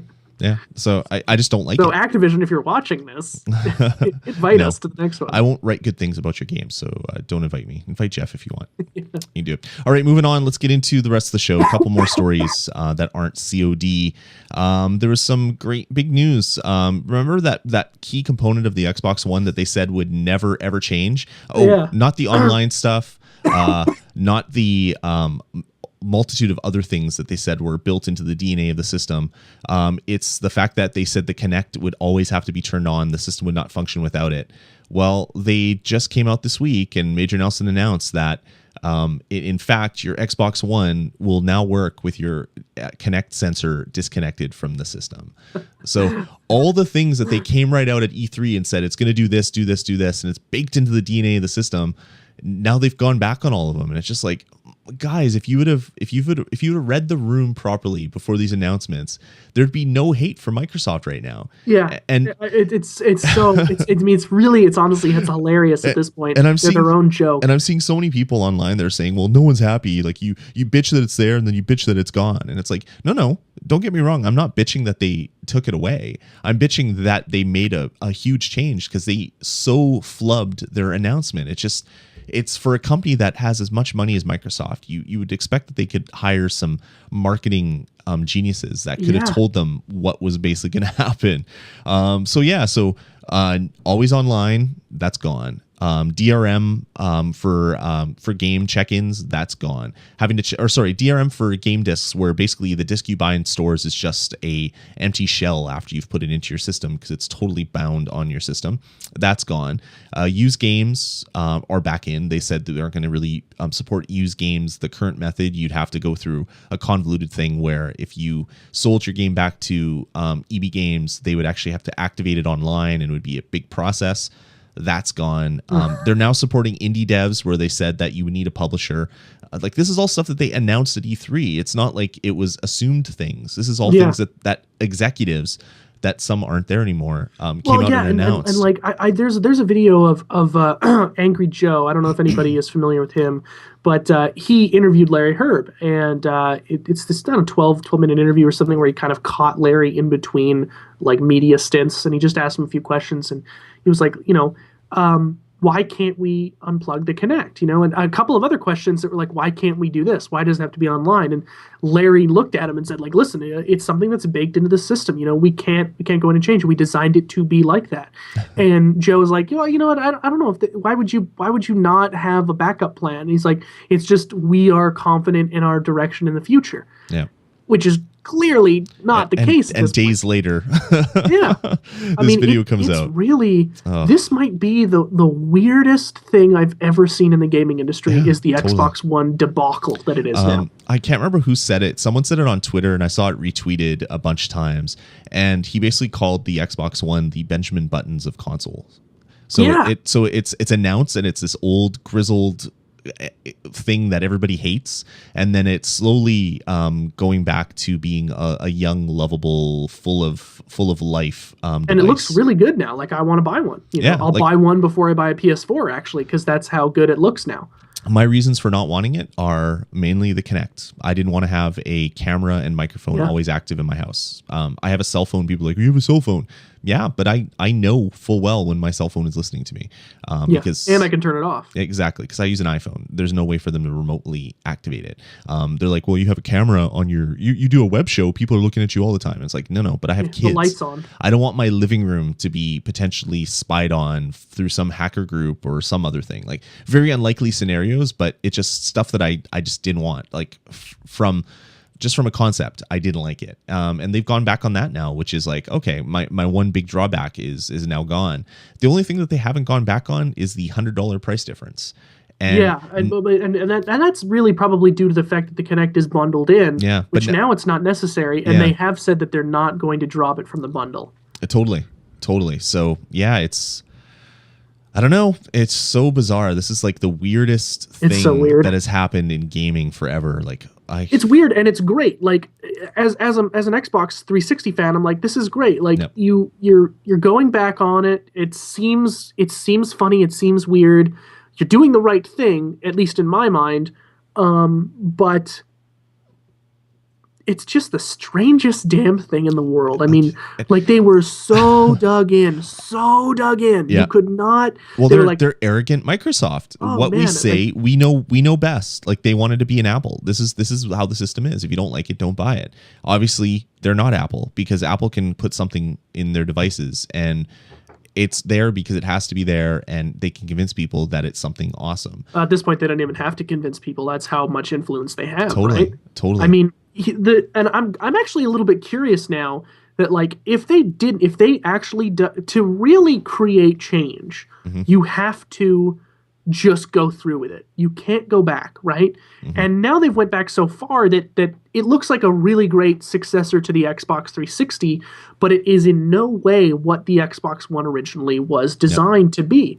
And I'm curious now, if they decided not to go back on everything, maybe they would prove to us that the Xbox One was a great idea, and that all this stuff that we hated was actually things that we wanted. And now we're not going to know. Yeah, that's the big question. That's going to be this is going to be dissected for years, where people are going to ask that question. But to me, whether it has this stuff or not isn't the story here. The story is the fact that it had and now it doesn't, and it's just like, wow, that is just how could you screw up like so colossally in the gaming industry. This would be something that I would expect from like the Ouya, like some new console company coming into it all full of like Red Bull and caffeine. So we know what you want. It totally, like I would expect something like that from someone new to the industry, but from Microsoft, it's just, I mean, it's the same thing that the PlayStation 3 did. Like when they came out, it's like, you'll work 2 jobs and who cares about all this stuff? You're going to like it and you're going to want it because it's a Sony. And then they found out that Microsoft was eating their lunch for the longest time, and now the PlayStation 4 is way different because of it. I think you almost need a period of reset, so your ego can become like deflated enough to make something that people actually want to buy, I guess. So yeah, and now like the Xbox 360, or sorry, the Xbox One and the PS4 are about on par with each other in terms of just what they offer as a user experience. Yeah, it's just the price difference now, which is going to be the big price thing difference for people. and I guess the hardware itself. It's the PlayStation 4 is still the better hardware system, but most games are multi-platform anyway, so at the end of the day that's a wash. Like it's going to be, everything's going to be pretty much exactly the same. So yeah, I mean it's going to be an interesting console race now. The Xbox One's like the Abbott Costello of console launches. You know, it's like a slapstick comedy at this point. It's not even that. Weird. It's like the addict in your family that that basically, oh, I'm clean and sober now. I'm clean and sober now. Clean and sober now. And then they, next thing you know, they steal all your money and break into your bank account and do something absolutely stupid. And then they're like, oh no, okay, well, no, we fixed ourselves and everything's fine now. And then they do something stupid again. It's just like, how many times am I going to believe you? So there actually is like, oh, sorry, I didn't mean to cut you off there. No, I was going to say like everything about the Xbox One is not what it was announced at. Like it's completely 100% different. And it's just like, well, how do I believe you that this stuff is not going to be there? Like how are you not going to, how do I know that in a year you're not going to flip a switch that requires all this stuff again? Like they're putting the doubt in their consumer now. And that was what I was just going to say. Like a lot of people out there still don't trust them, and they say because it's really in every terms of service agreement, it's like we reserve the right to change this at any time, which is fine. That's in everything that you ever agree to. Yeah. But a lot of people think that once they get on all the people on board that they wanted to, they will switch it. I honestly don't think that would happen. That the amount of at this point they have to realize. After switching everything and going back on everything they said, they have to understand that people were mad. A lot of people were mad at what they put together. Yep. And then to lie about it and then turn all that stuff back on would be the end of that company. I don't think they would do it, but as stupid as they've been in the past now, I am not ruling it out. But I think it's a very small chance of it happening. But again, like I wouldn't rule it out, because they've been so stupid in the last like E3 was just a few months ago. Yeah. And everything has changed. They need a new E3. Yeah. They're going to have we're Microsoft starting the first E4 press conference in September. They just need to call it something different, announce something new. It's not the Xbox One anymore. It's the Xbox Circle.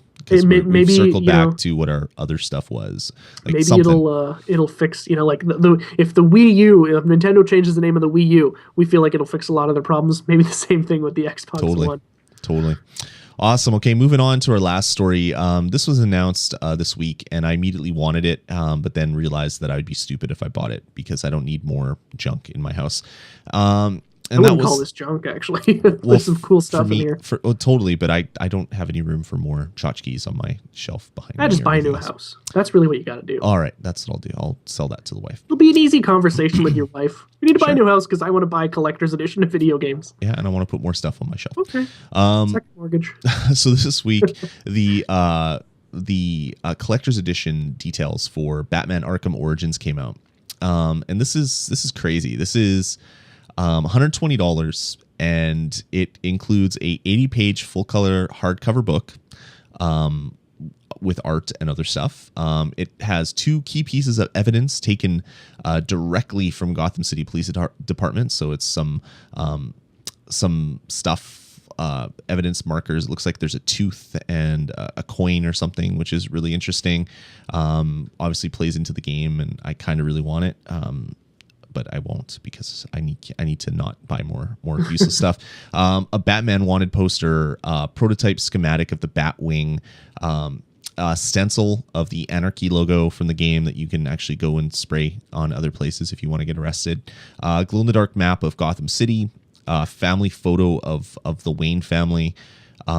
It comes with an Assassin's Intel dossier, including files on all the 8 assassins, so you can actually flip through the dossier, like if you're That's pretty cool. if you're in Gotham. It has some DLC stuff, the first appearance of Batman's skin, Deathstroke challenge pack, and the Xbox 360 version has the Nightfall pack as well, which has some exclusive stuff. And then to cap it all off, it has this huge ass statue of the Joker in front of video screens, basically launching himself at you. Like the trophy or the statue itself is just like, I want this. Apparently, it lights up through LEDs, so the screens will actually light up, and it looks so awesome. Yeah, it does. $120 is a lot to pay for a game just to get all this extra stuff. Yeah, and the thing says about the guy that bought a bunch of stuff for Skylanders. I realized what I just said. Yeah. But again, like that was also for you and your kids and all that kind of stuff. It's an easier purchase to kind of get around. But when it comes to the Batman collector's editions, all 3 have been fantastic. I guess all 2 because we don't know, until you really get your hands on it. But this one looks fantastic. All of them have been worth the purchase. Tom got the collector's edition for Arkham Asylum, the first game, which was $120, but it came in this massive steel Batwing case. So it was like this huge thing that was like 2 feet across or 1.5 feet across, and it was, it had this big metal open door that came down front loaded. It had this massive art book, this really cool like journal that's been scribbled on by people who work in Arkham Asylum, the game, like stickers, and there was like this big Batarang like die-cast metal like Batarang on a stand. It was awesome. And then for Arkham City, same thing. Great collector's editions. I mean, I don't like to buy collector's editions that much unless the stuff really interests me, because I do think it's a waste. Batman, the last 2 games have been great. Yeah. This one looks unbelievable. I forgot one thing, actually, that is the most enticing thing for me. It includes something called The Necessary Evil. It's a supervillains of DC Comics, and it's a feature-length documentary from Warner Brothers Home Entertainment that focuses on the most terrifying villains. I'm a sucker for documentaries. Like, I've kickstarted things just because I wanted to watch the documentaries that they were going to give you while you do it.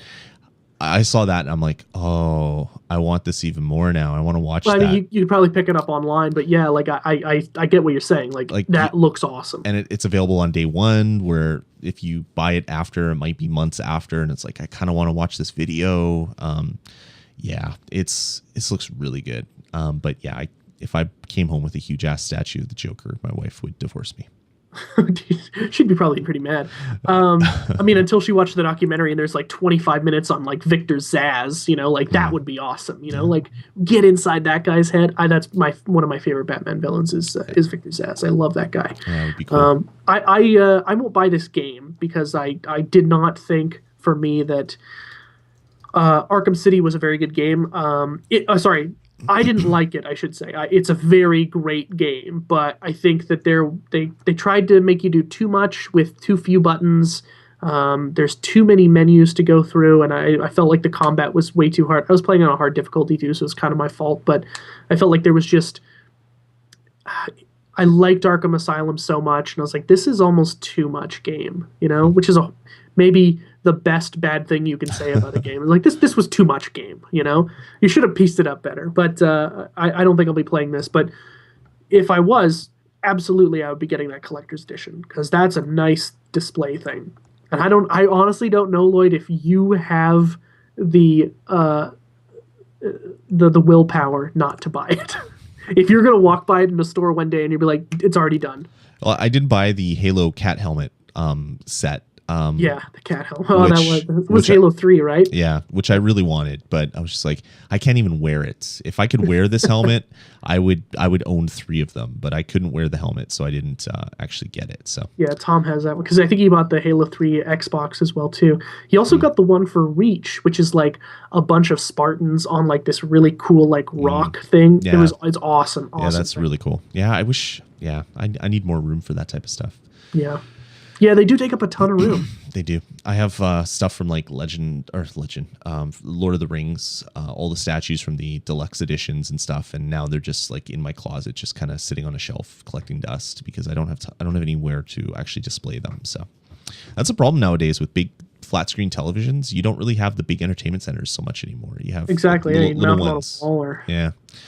Yep. Anyway, home First interior. world problems. We're going to stop talking about home interior decoration because that's kind of not what. No, we're getting into the feng shui segment of the show. Yeah. Everyone's favorite. Let's put some yellow items in the bottom with the southwest corner. Red on the right side because that's what that guy that sneaks into your house in Animal Crossing loves anything that's red on the right side of your house. Nope.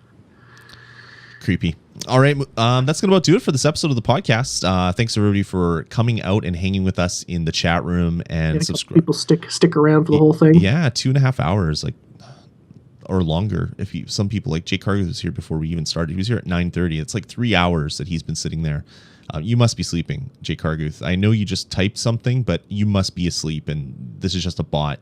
You set it to say things at various time delays between each message. Something has to happen. He coded an AI while he was listening to this extremely long show. It's IRC, so he probably has like an IRC bot running that's doing all this for him. But that has like an artificial intelligence that can respond to questions directly to it. Like that's impressive. It's an old chat bot script that he just modified.